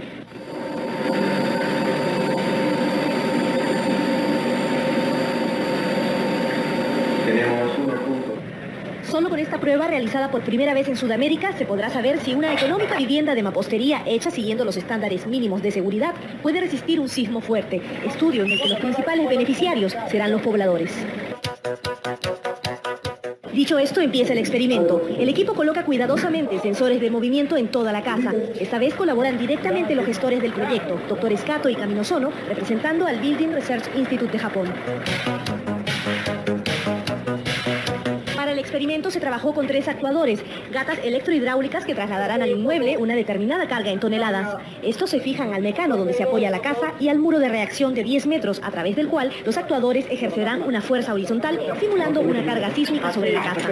Todo el movimiento y desplazamiento de los actuadores se controla desde el Servo Pulser, una máquina instalada en el laboratorio de estructuras que permite abrir y cerrar una válvula, distribuyendo la carga en toneladas que necesitan los actuadores para ejercer presión sobre la vivienda. Nosotros lo que obtenemos a partir del experimento es una curva genérica de comportamiento de la estructura. En este caso hemos aplicado carga cíclica, vamos a tener finalmente una curva de comportamiento que nos pueda decir para qué desplazamiento, qué fuerza es la que puede resistir, ¿no? Y mediante esa curva de comportamiento nosotros podemos generar un modelo matemático, el cual podemos excitarlo con una onda de sismo, ¿no? Y usando esa onda de sismo podemos equiparar, vamos a decir así, a determinada intensidad sísmica, ¿no? La prueba de resistencia sísmica se realizó en 4 días, aplicando gradualmente energía sobre la vivienda para observar la reacción de los muros. Tenemos 4.6 toneladas y 1.43 milímetros. No observa ninguna fisura. A medida que transcurren las horas y que se aplica mayor fuerza en toneladas para la casa, van apareciendo las primeras fisuras, algunas apenas perceptibles. Se marcan y se continúa con el experimento, adoptando, por supuesto, todas las medidas de seguridad. Tenemos 3.21 toneladas con menos 1.15 milímetros, paso 66. ¿Qué paso es? Ya está, ¿no? Mira. Mientras el experimento se desarrolla lentamente y aparecen fisuras más marcadas por la fuerza que recibe la casa, la expectativa en el campo de trabajo es grande, pues no solo quienes intervienen en el experimento querían ver los resultados, sino también alumnos de otras especialidades, los periodistas y por supuesto la delegación japonesa de IDI que financió este estudio en el que se invirtió $42.000. No se puede conocer en la experimentación a escala más pequeña, se puede encontrar cuando es a tamaño real. Encontramos diferentes fenómenos y hechos que podemos descubrir. En ese sentido, creemos que tiene un significado muy importante el experimento.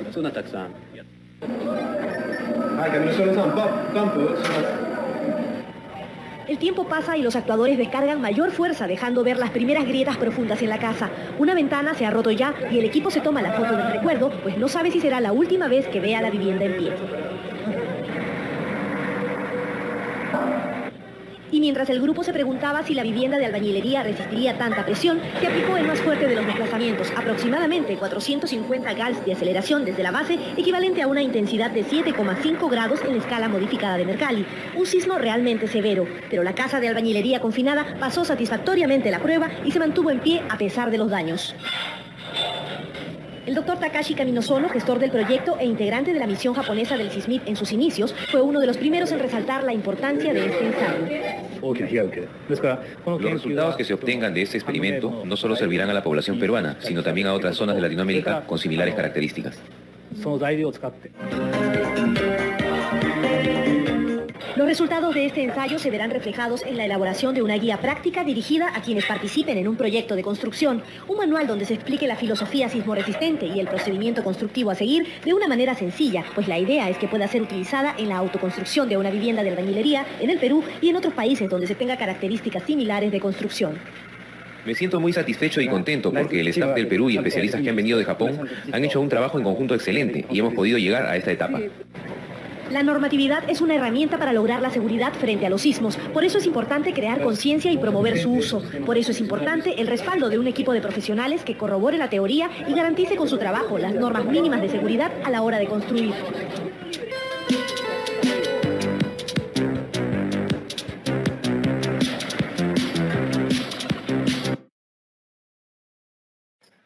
Ok, muchachos. ¿Vieron el video? Vieron la importancia del proyecto, cómo esto se ha ido manejando. Esta es la edificación. que se hizo. Como ven, es una edificación tal cual, tiene sus dormitorios, su sala, su baño, escalera, cocina. Y estos son la ubicación donde se han colocado sensores de desplazamiento. Estos sensores de desplazamiento han servido para justamente revisar el comportamiento de esta edificación. Esto, por ejemplo, es uno de los sensores, por ejemplo, de este canal 100. El canal 100 debería estar por acá. Y ese canal 100 registró esto, ¿no? Justamente está en el extremo y acá había una plaquita de concreto, así que terminó teniendo un tipo de irrealidad torsional. Y por eso se ve un poco más corto acá y acá un poco más grande. Esta es la 101, 2 y 3. ¿Ven? 101, 2 y 3 vendría a ser acá 101, 102 y 103. Igual será la diferencia entre ellos. Con eso se puede medir lo que era el desplazamiento de los extremos, y con el ángulo se podría ver lo que es, o bueno, la diferencia de ellos, se podría ver lo que es el ángulo, ¿no? La rotación. Esto de acá es el patrón de fisuras. En el caso del patrón de fisuras, lo que tú te encuentras son fisuras que van marcándolo, como ven numeritos acá, que son dependiendo de la distorsión en la cual se encuentra. Si la distorsión es muy grande o la distorsión es muy pequeña, van a ir apareciendo algunas fisuras. ¿Y por qué ingenieros son de color azul y color rojo? Comúnmente la de color azul es cuando estás empujando, es el push, y el rojo es el pull, cuando terminas jalando. Entonces, y lo que hacen es marcar, ¿no? Comúnmente acá los que hacen ensayos tienen esta información y lo pasan a plano muchas veces, ¿no? Y esta es la zona donde se terminó viendo de la caseta. Acá un poco del comportamiento esperado, con las diferentes distorsiones en las cuales se terminó avanzando. Y en el caso, en el año 2019, el doctor Zavala presentó el límite de desempeño, ¿no? Estos son límites de desempeño: ocupación inmediata, seguridad de vida, prevención de colapso y colapso. Comúnmente nosotros medimos hasta la parte superior, como le dije, ¿no? Luego de esto es caída, y luego de esto de acá, pues, estructuras en las cuales serían deseables que estén, ¿no? El daño. Nota importante: en general las investigaciones no se orientan para los proyectistas. Nosotros somos una consecuencia. O sea, los proyectistas somos una consecuencia. O sea, cuando terminamos investigando, cuando los investigadores investigan y tienen ciertos resultados, como consecuencia termina saliendo algo que se puede incluir en la norma. Es decir, las investigaciones están orientadas para una prioridad más general, la que es el riesgo en el territorio peruano. Es decir, cuando nosotros sabemos el estado de daño de edificaciones después de un sismo con las pérdidas, porcentajes, que es el tema de riesgo, ahí sería genial. El peligro sísmico, vulnerabilidad sísmica. En el caso del riesgo sísmico, nosotros debemos acordarnos que el riesgo sísmico es igual al peligro sísmico por vulnerabilidad sísmica. Nosotros comúnmente estamos acá en la vulnerabilidad sísmica. El peligro es la demanda, ¿no? La demanda del sismo. La vulnerabilidad es en la edificación. Y acá están los ensayos de materiales, elementos, el análisis, todo lo que hacemos nosotros. En consecuencia, la norma tendrá vacíos propios porque no existen investigaciones relacionadas a estos. Por ejemplo, una necesidad en proyecto es la de sistemas híbridos, muros de albañilería y pórticos de concreto a la vez. El cómo diseñarlo, cuáles son las recomendaciones, qué criterios a seguir. Por lo que a nosotros como arquitectos nos toca acoplarnos, generar propios criterios, ser conservadores y ser pacientes a que puedan en algún momento entrar a una investigación que nos ayude a poder cubrir esas cosas. Entonces es un poco lo que complementa lo que comenté anteriormente. Por acá en interno me dicen, ¿pusieron sensores en las escaleras o se verificó su comportamiento? No que yo sepa. Que yo sepa, en la edificación se colocaron estos de acá que ustedes están viendo, que comúnmente son el tema de los muros, que es la estructura global, ¿no? No se ha analizado de manera particular, hasta donde yo me acuerdo. ¿Por qué? Porque para empezar no tendríamos con qué comparar, ¿no? Comúnmente el caso de este muro, por ejemplo, nosotros hacemos un muro, por ejemplo, aparte. Tenemos un muro, viene el actuador y ensayo de acá, se fisura y tengo su curva. Ahora, este mismo muro, pero ya dentro de la estructura, ¿cómo se comportaría? Igual como hicimos aparte, cuando hicimos el ensayo del muro solito. Entonces eso es lo que se revisó, ¿no? Básicamente. Entonces, y temas de escalera no es un tema de investigación, ¿no? O sea, comúnmente lo que hacemos es, en temas de escalera, pues, ponerlo lo más elástico posible. Comúnmente no hay un tema de no linealidad. Las fallas de las escaleras comúnmente son por una mala concepción estructural. Los colocan de manera errada, poco apoyo y cosas de ese estilo. Pelle Quintanilla dice, doctor, a la construcción de pórticos con muros de habilidad se le conoce también como sistema dual. Muy buena pregunta, no. Es muy común en la norma hay un... Vamos a abrir la norma, ¿eh? Eso lo he visto muchas veces. O sea, normativamente y en el Perú, ¿ya? Para verlo, ustedes saben, como les había comentado, que los diferentes autores colocan nombres que crean convenientes, ¿no? Ese es el cuadrito que les estaba diciendo. Que lo vamos a ver un poquito más adelante, ¿no? Nosotros cuando clasificamos el R, acuérdense que el R es la capacidad de disipación de energía de una estructura, ¿no? O sea, o representa esto, ¿no? Entonces, en concreto armado hay uno que dice dual, 7, y siempre dice que es pórticos y muros. Ese dual en el cual se habla es el dual de muros de concreto con pórticos de concreto. Muchos han colocado, cuando tengo albañilería con pórticos, le dicen dual. No está bien. Por cómo está establecido, no porque esté mal que alguien lo llame así, no lo entiende género. La palabra dual viene de dos comportamientos diferentes. Tiene la albañilería y un pórtico concreto serían dos diferentes, claro, pero esto ha sido asignado comúnmente a pórticos y a muros de concreto. Hay un libro que creo que les he compartido y si no les comparto, vamos a abrir el campus de nuevo, ¿eh? Vamos a abrir el campus. Si no está ahí, se los comparto, ¿eh?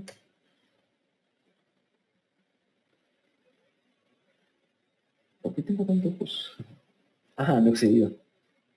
Qué raro. Ahora sí. Albañilería. Dios. Tampoco está. Eso lo voy a compartir, ¿eh?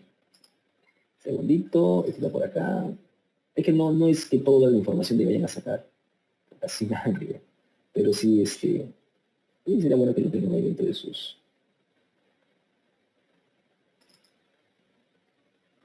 libros. Este de acá.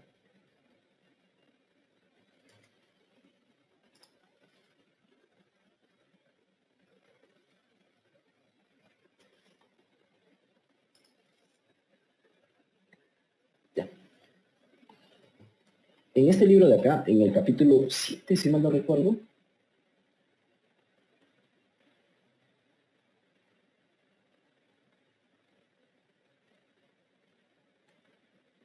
¡6!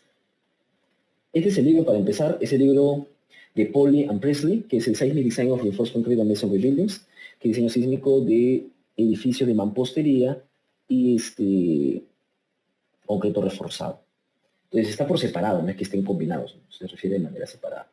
Pero acá habla un poco más de bañería armada, habla un poquito de bañería confinada. Entonces vamos a ver de repente en el 5, capítulo 5.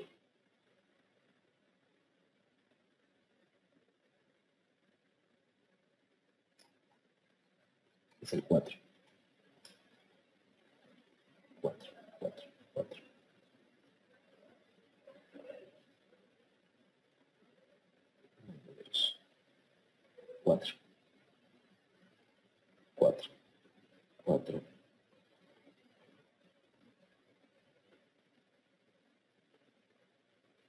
5. Este, por ejemplo, habla de solamente muros estructurales. Y dentro de los muros estructurales hay, si mal no recuerdo, habla mucho muros de concreto. Creo que también habla de estos, de los muros, no sé si es acá. Le dice, creo que squat walls, creo que le llama. Creo que no está acá. No está acá los squat walls. Creo que es en el 6. Bueno, habla de muros ahí. Vamos al 6, que es lo que le decía. En el capítulo 6, no sé cuál es el capítulo 6.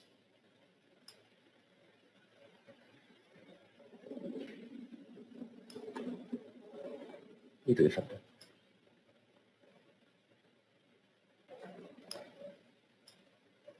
Acá está. Este es el capítulo 6. Habla de sistemas duales.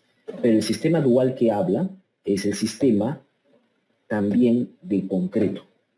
Lo más cercano que pudiera estar hablando de albañilería es, creo, no sé si está acá. No, si no está en los de arriba, en el capítulo 5. Los squat walls que te decía, en los cuales son muros delgados y es como si tuvieran vigas en los extremos, vigas y columnas, que podría ser lo más cercano, que es tener un comportamiento de formación por corte, no está por acá. Porque una mampostería, pero es una mampostería armada. Cosa que no les alcanzo, ¿no? Porque es albañilería armada. Y es muy común la albañilería armada, más que la albañilería que nosotros conocemos, ¿no? De la albañilería confinada. Entonces, en general, acá están los squat structural walls. En general, la mayoría de autores han llamado el sistema dual a muros de concreto con pórticos. Y eso se mantiene en nuestra norma. Dual proviene, sí, del comportamiento mixto. Acá está el squat walls que le decía. Muros delgaditos con vigas grandes. Esto podría ser lo más cercano a parecerse a muros de albañilería. Los squat frame walls. Pero no es, o sea, sigue siendo un muro de concreto. Entonces, muchos autores de esa manera terminan hablando de sistemas duales, pero como sistemas de concreto. Entonces, y si tengo pórticos de concreto y muros de albañilería, ¿cómo los llamo? Yo les digo edificaciones híbridas. Otros ingenieros he visto que le dicen edificaciones mixtas, o un sistema mixto, un sistema híbrido, yo le digo. Ya depende de cada uno. Mucho el híbrido lo utilizan en material. Cuando es híbrido es cuando combinas cosas, cuando cambias la composición, a veces la composición química, o bueno, mecánica, ¿no? Entonces, pero por eso que algunos prefieren mixto. No hay problema. A eso combinados le dicen mixto o híbrido. Yo le digo cualquiera de estos, pero no dual. No es que no pueda, sino porque es como si ya hubieran tomado ese nombre para los de concreto. ¿Sí? Es muy buena pregunta, lo he visto muchas veces que se han confundido y han puesto un R7 para muros de albañilería con pórticos de concreto y está mal eso. Ese arriba a la 3. Peter Pescorán dice, ingeniero, ¿a la tabiquería aislada también se le hace endentado mechas de acero? Sí, pero no es con el pórtico, ¿no? O sea, si tengo que es el pórtico principal, yo acuérdense que tengo otro acá, otro acá, que está aislado, y tengo el muro de albañilería acá. O sea, igual tengo que conectar esto para que trabajen como si fuera uno solo. No con el de afuera. Con el de afuera lo que se hace sí es colocar como unos tubitos acá, el fierro pasado, y esto se termina anclando un poco para que es como un apoyo fijo, ¿no? Para que no tenga un problema de volteo. Eso es lo que se hace. Doctor, ¿y cuál sería el R en ese sistema mixto? Como les comenté, 3. Eso es lo que le dije en la sesión anterior. Cuando tú tienes diferentes sistemas, o sea, lo ideal es que sean parecidos sistemas. Es por eso que no se propone eso, o sea, no se propone que haya sistemas mixtos. El pórtico tiene un comportamiento diferente al de la albañilería. Entonces, el pórtico tiene mucha utilidad, la albañilería es frágil. Por eso para mí es un tema de investigación. Yo investigo sobre eso. Tengo 2 tesistas que están trabajando en ese tema justamente. Entonces, ¿por qué? Porque les di el ejemplo la sesión anterior. Cuando tú tienes un niño puede cargarte, no lo sé, 10, no, ¿qué digo? 5 kilos. Un niño puede cargar, ¿cuánto? 2 kilos, 1 kilo. O ponle un niño grande, ¿eh? Puede cargar 5 kilos. Una persona adulta, ¿cuánto? 30 kilos. ¿Cuánto van a cargar los dos en conjunto? Solamente 10 como máximo. O sea, tú vas a poder cargar solamente 5, porque el niño solamente carga 5. O sea, entre los dos van a cargar 10 nada más. No vas a tú poder desarrollar toda tu capacidad. Es lo mismo que pasa con las edificaciones híbridas o mixtas. Tú tienes una capacidad, pero no vas a poder desarrollar como pórtico, como muro de concreto, no vas a poder desarrollar porque el muro de albañilería te va a limitar. Porque no significa, el muro de albañilería se dañó, pero aún no se dañan los pórticos y el muro de concreto, puedo continuar. No. Si el muro de albañilería colapsó, acabó, colapsó la edificación. Colapsa una parte, colapsa todo. O sea, no es que colapse una parte y ya puede aún resistir más. No, ya esa parte ya colapsó, ya perdió estabilidad de la estructura. ¿Se entiende? Entonces, por eso es que el R sería del más desfavorable. El R sería un R igual a 3. Ok. Perfecto. Espero que se haya entendido muy bien con las preguntas que están haciendo nosotros. Hagan preguntas. Aprovechen.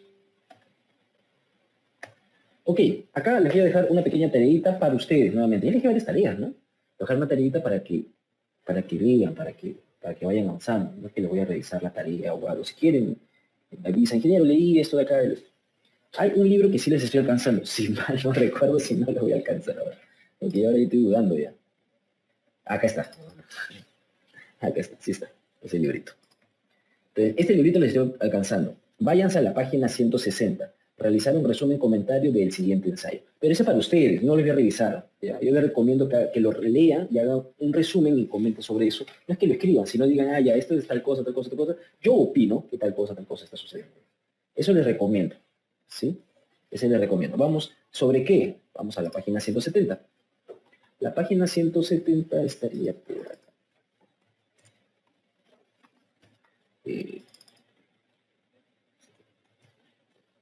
Uy, me pasé.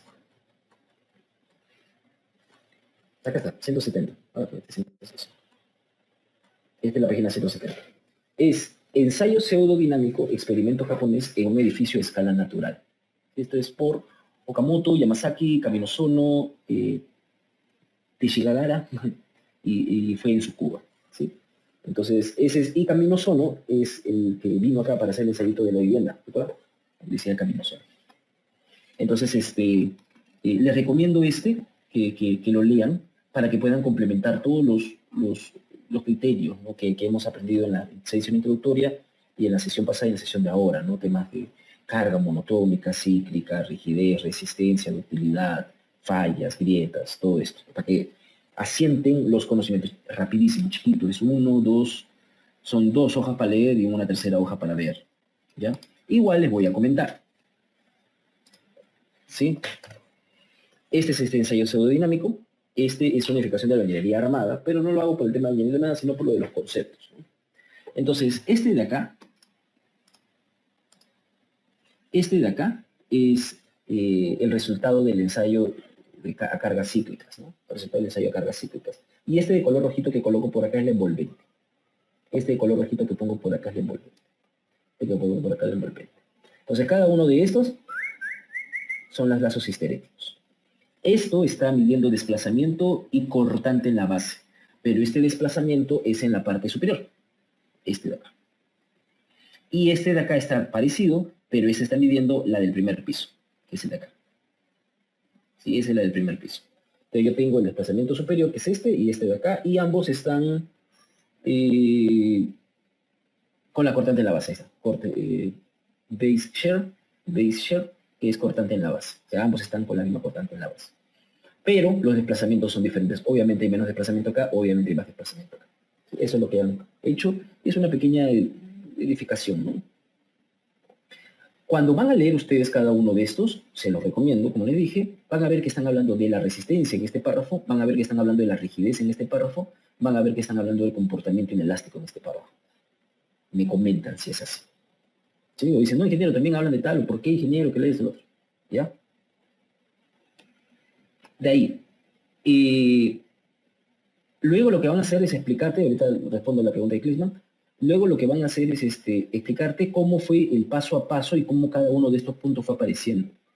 Cuando hablan del C, el C es el coeficiente sísmico. El coeficiente sísmico es la fuerza en la base entre el peso. La fuerza en la base entre el peso. Ese es coeficiente sísmico. Y el teta es la distorsión angular. El teta es la distorsión angular. Es decir, el teta es este de acá. O sea, esta distancia entre la altura de acá. Sí, por si acaso. Ese es el teta. Entonces, léanlo esto de acá. Acá hay unos comentarios que, bueno, lo explican acá un poco, ¿no? Acá lo que dice fue,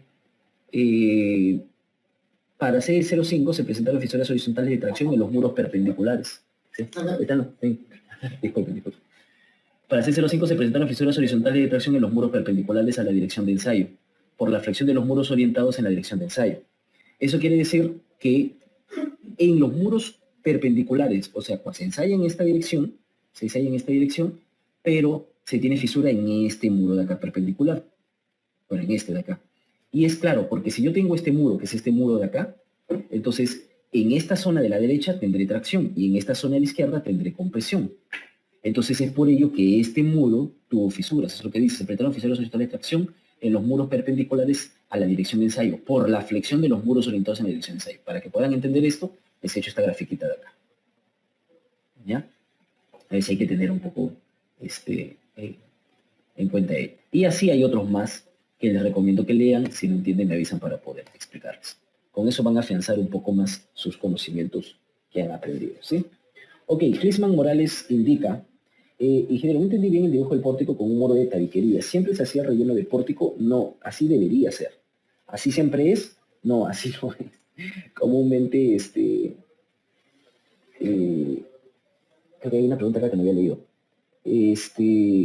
Comúnmente lo rellenan nada más, pero eso está mal. Comúnmente lo rellenan, pero debería aislarse.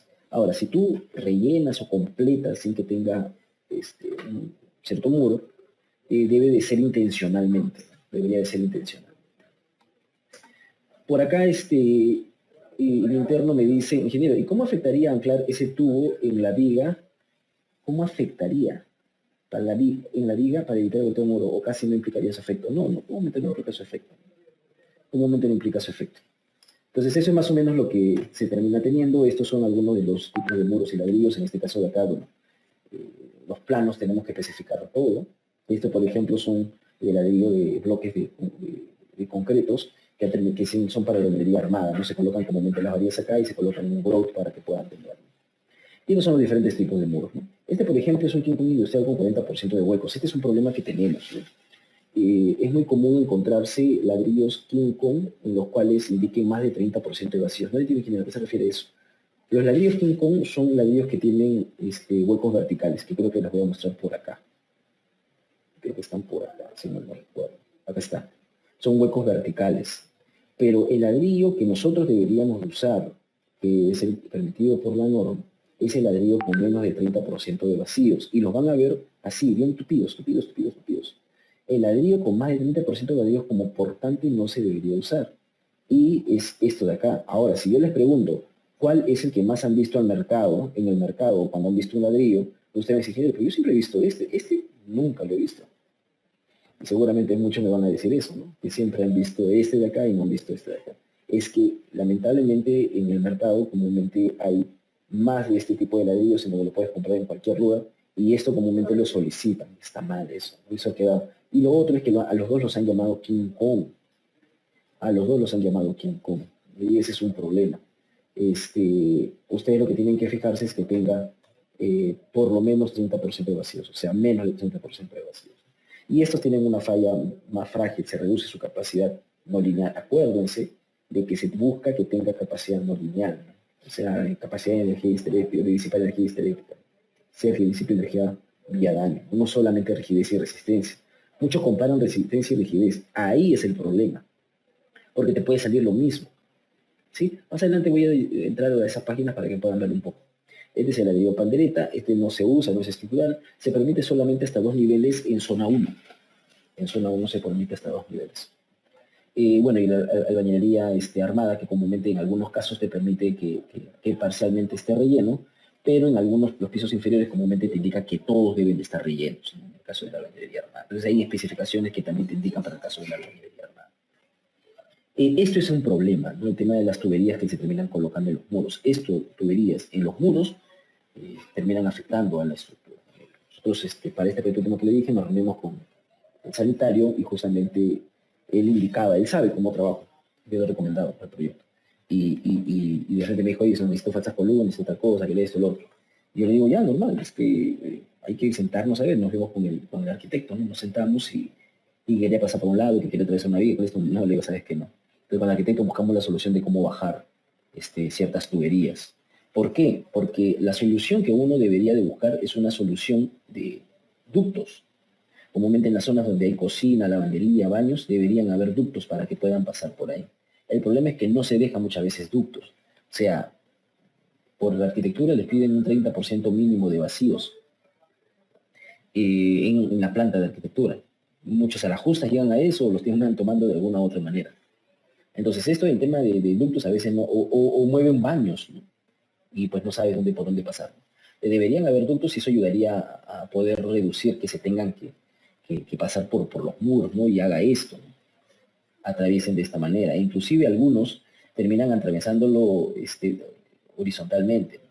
Cuando trabajas horizontalmente, pues imagínate, ¿no? O sea, estás reduciendo el muro, y pues ya no va a tener no sé si se ve así, acá está, ¿no?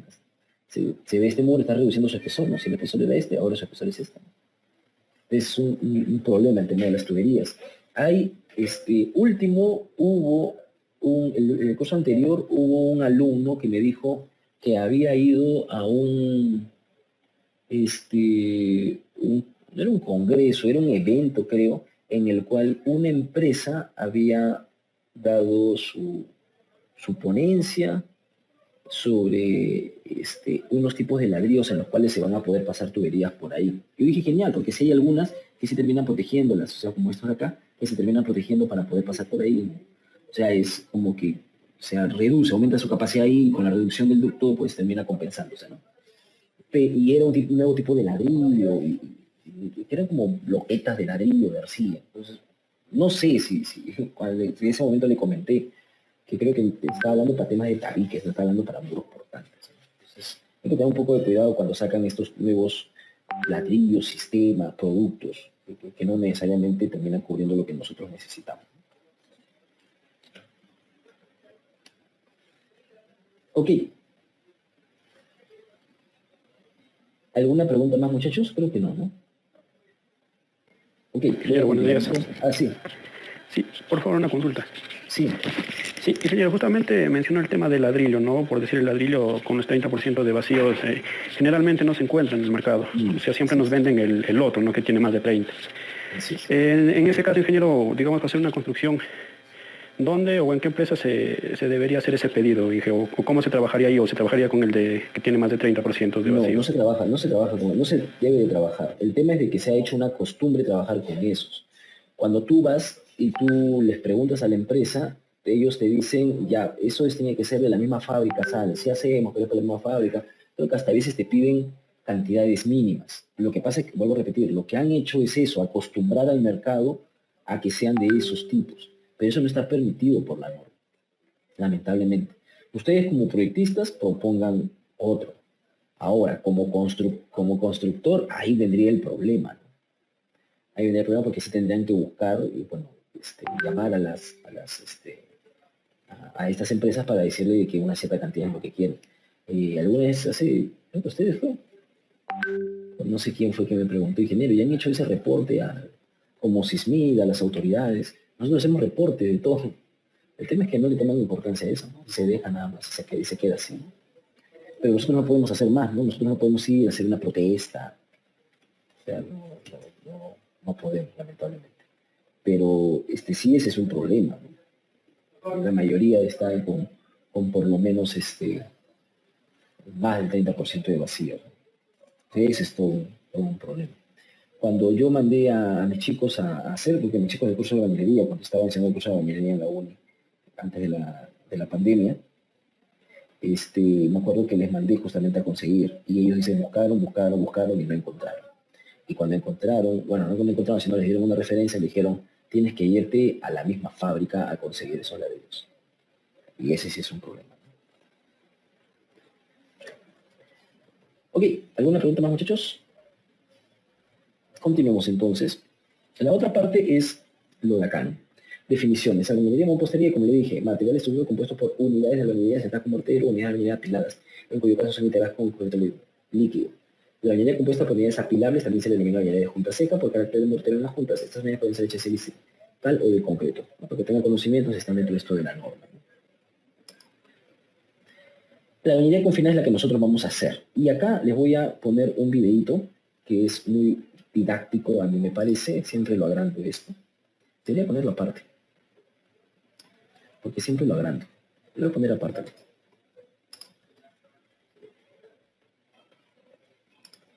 Es un videito que a mí me parece bien bonito, para que lo puedan. Ya, voy a colocar esto por acá. Y voy a dejar este de acá.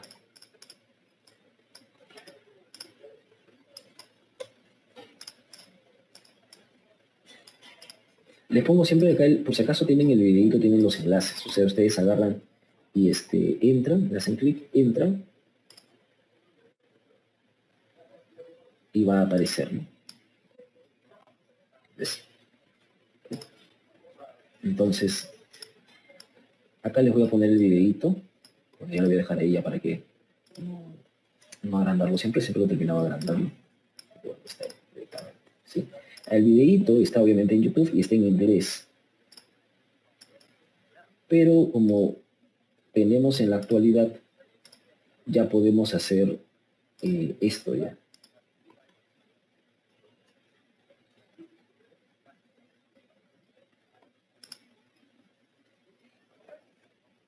Ya, ahora sí. Si llegan a leer, lo pongo un poco más lento, me avisan por favor, ¿ya? Me avisan por favor.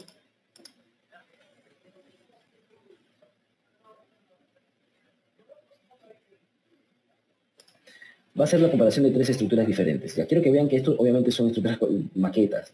Acá le pone como un elemento continuo y bueno, como ladrillitos que lo ponen con unos bloquecitos y acá están separados, ¿no? Y mira, le pone todavía con el indentado, ¿no?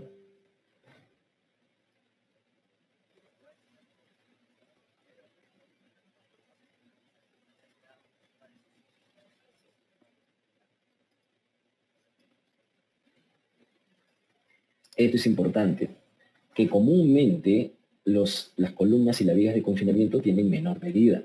El problema es que lo que ha sucedido acá en el Perú, por lo menos, es que en la otra dirección, por los lotes que son muy pequeños, los necesitamos que sean abiertos. Y como son abiertos, los proponemos con columnas más grandes. Y ese es un problema, ¿no? Entonces, esta la columna de confinamiento tiene un pequeño más grande, un tamaño más pequeño, y los de pórticos tienen un pequeño más grande, un tamaño más grande. Entonces, se va a asumir nada más que va a trabajar como marco de momento le dice un pórtico concreto armado. Lo que pasa es que el pórtico concreto armado, el nombre que le dicen internacionalmente es pórtico resistente a momento. Inclusive el más largo todavía sería pórtico con nudos resistentes a momento. Ese es el nombre del pórtico concreto armado. Nosotros lo decimos como pórtico nada más.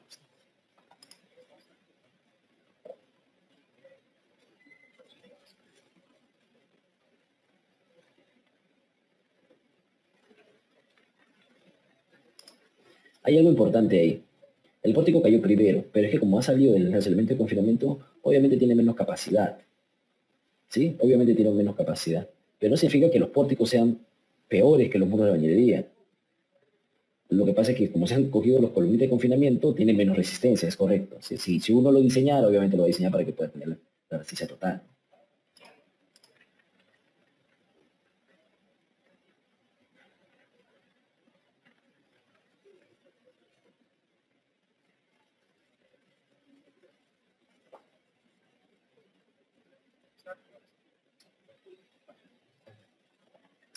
La traducción de hinges en español es bisagras, pero son rótulas. Ya la traducción más común es bisagras, por eso es que ponen la traducción más común.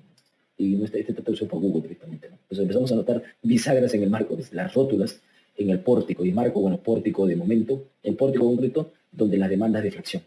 Esto me gustó mucho, miren. A mí me gustó mucho. Ahí. A mí me ha gustado mucho cómo es la forma. Viene así. Es la forma tal cual comúnmente nosotros lo hacemos. Voy a exagerarlo por acá ya. Así. Le voy a dar un dato para que puedan entender. Cuando nosotros tenemos una estructura comúnmente tiene una columna podría deformarse lateralmente así. Libre arriba, ¿no? Una columna, libre arriba. Pero cuando tengo el pórtico hace que la columna, en vez de que se haga así, se haga algo así, porque tengo la viga. Entonces, le restringe un poco, ¿no? Lo manda un poco para allá. Por eso es que tiene ese típico de así y como un esto así, ¿no? Y me gustó mucho que aparezca justamente eso, se quedó ahí. Que aparezca justamente ahí, ¿no? Uy, se movió todo.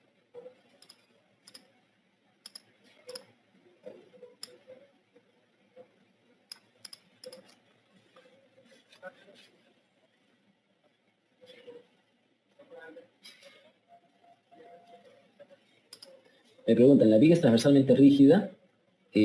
Aporta rigidez. Transversalmente, ¿a qué te refieres con transversalmente? ¿Te refieres si en compresión es totalmente rígida, infinitamente rígida, que no trabaja flexión? ¿Te refieres a una vía de confinamiento? Ah, una vía de confinamiento. No, trabaja en atracción y compresión, claro, porque no le permite la flexión. No, trabaja con atracción y compresión. Por eso le comentaba al inicio, ¿no? Las columnas y vigas de confinamiento trabajan diferente a columnas y vigas de pórticos. Comúnmente columnas y vigas de pórticos, la flexión es principal. En un marco, no. En un marco, un pórtico, no sucede eso. Perdón, o sea, la columna de confinamiento trabaja en atracción y compresión. O sea, se estiran, ¿no? Pero no se comprimen. Ahorita le voy a explicar.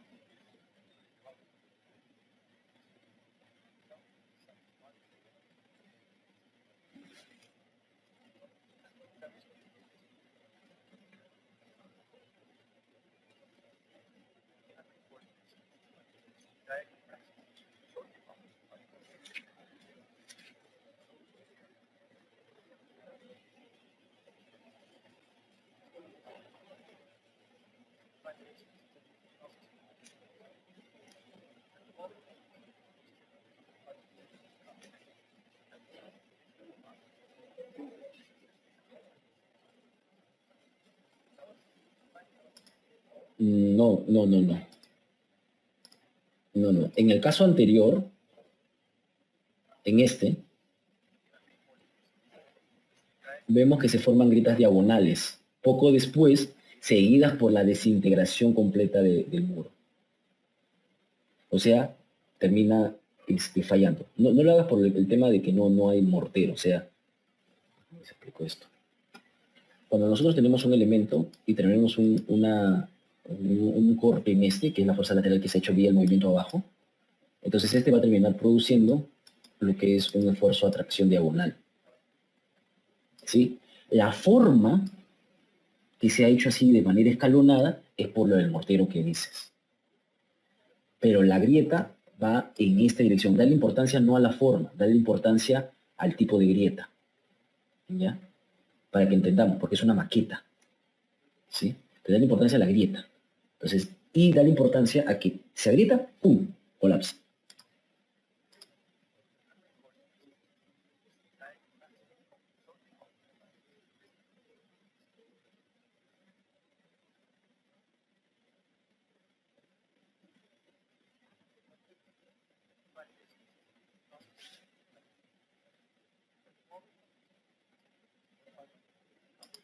Eso es lo que digo. Estas dos zonas se estiran. Y estas dos zonas, como se estiran, están generando esta parte diagonal.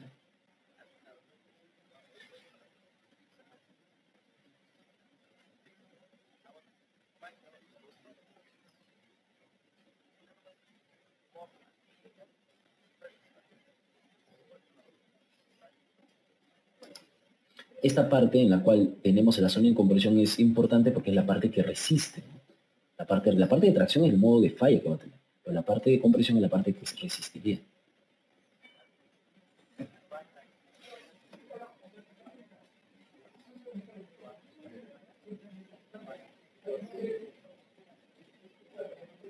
Miren acá lo que se produce, ¿no? Esta compresión, esta sería una reacción, y esto de acá terminaría generando fuerza en este sentido. ¿Y cómo sería? Esto vendría a ser una fuerza en tracción, y esto vendría a ser una fuerza en tracción en la columna, una fuerza en tracción en la viga. ¿Sí?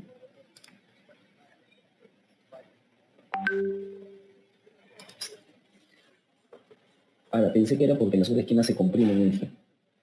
Las otras esquinas se comprimen.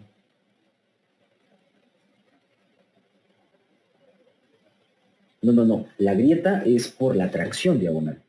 O sea, como indica ahí, sabemos que la mampostería tiene poca capacidad de atracción. Entonces, cuando se producen esfuerzos de atracción en alguno de los planos, como no resiste, entonces en ese plano se produce la fisura. La compresión, al contrario, está resistiendo, porque tiene más capacidad de compresión. Y eso es lo que ayudaría a darle una capacidad resistente lateral. Porque tiene la atracción, no, al contrario, ese se abre, ese no está resistiendo en esa dirección. Por eso que cuando hay estos modelos de albañilería, comúnmente le colocan como puntales a compresión y no a tracción. Lo ponen como puntales. ¿Sí se entiende? La tabiquería es aislada, esa parte. La tabiquería, el modo de falla comúnmente no tiene este modo de falla. Comúnmente tiene un modo de falla de volteo o de carga perpendicular a su plano. La tabiquería es esa parte. La tabiquería, como no carga peso, entonces la fuerza sísmica, como es proporcional al peso, es bien baja. Al contrario, tiene mucha capacidad. Perpendicular a su plano es su problema, ¿no? Son diferentes modos de falla. Es otro modo de falla. El de la tabiquería tendría un modo de falla perpendicular a su plano, porque la que es como esta, o sea, en su plano, como carga poco peso, la fuerza es pequeña, ¿no? O sea, carga su peso propio nada más. ¿Se entiende?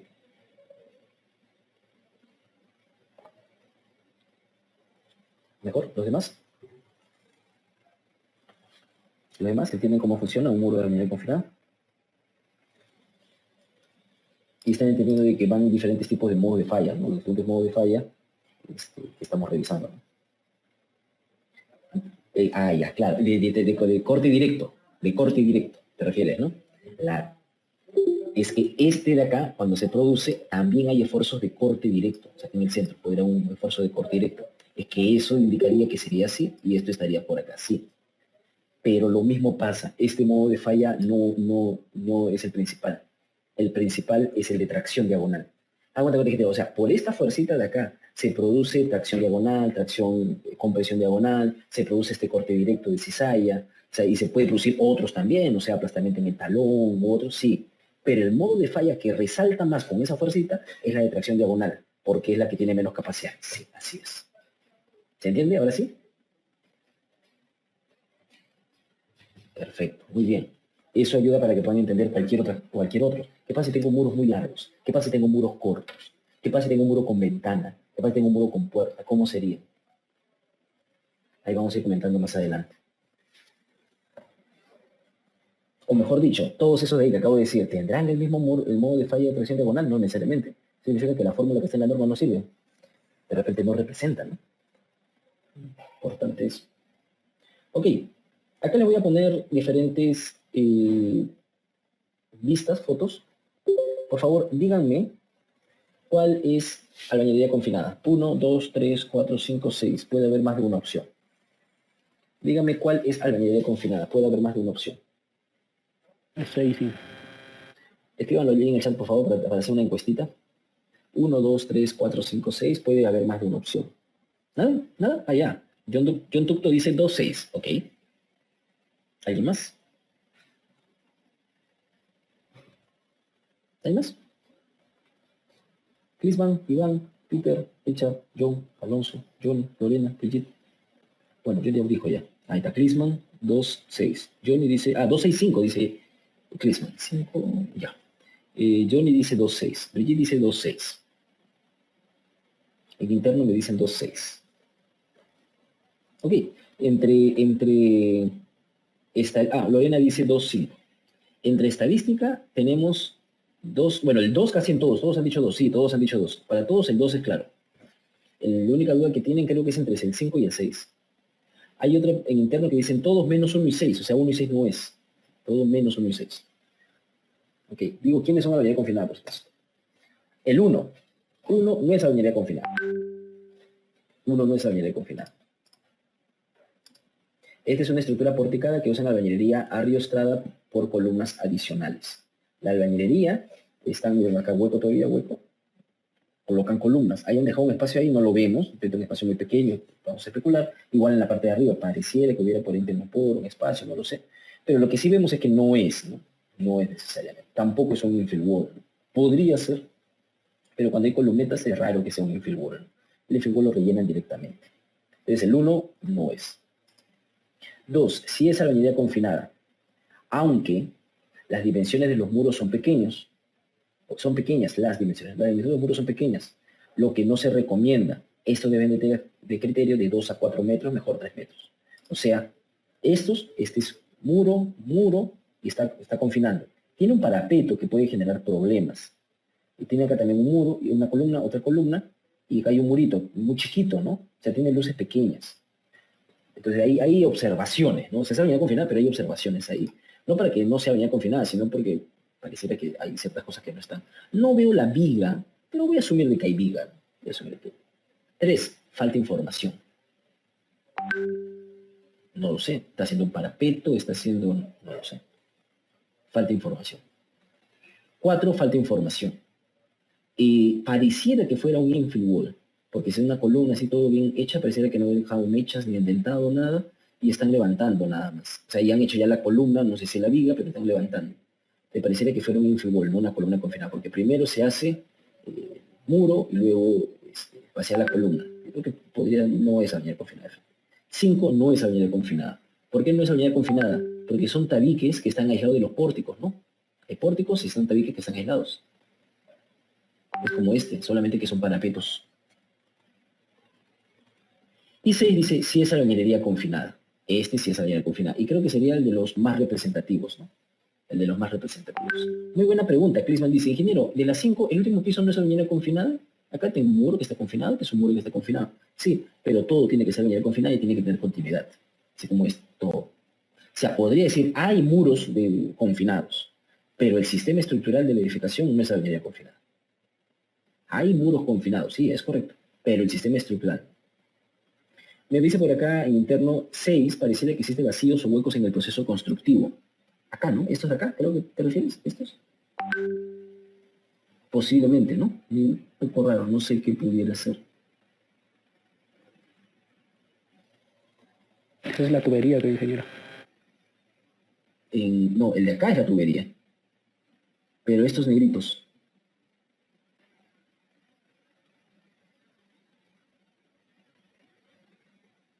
Más me pareciera que fuera lo del encofrado, que ponen en ambos lados y le han hecho huecos para poder soportar el encofrado. O sea, le han puesto en la parte de atrás las tablas y, ¿cómo se llama eso? Los han anclado al muro para que pueda soportar. Creo que es el encofrado. No, no perjudica mucho.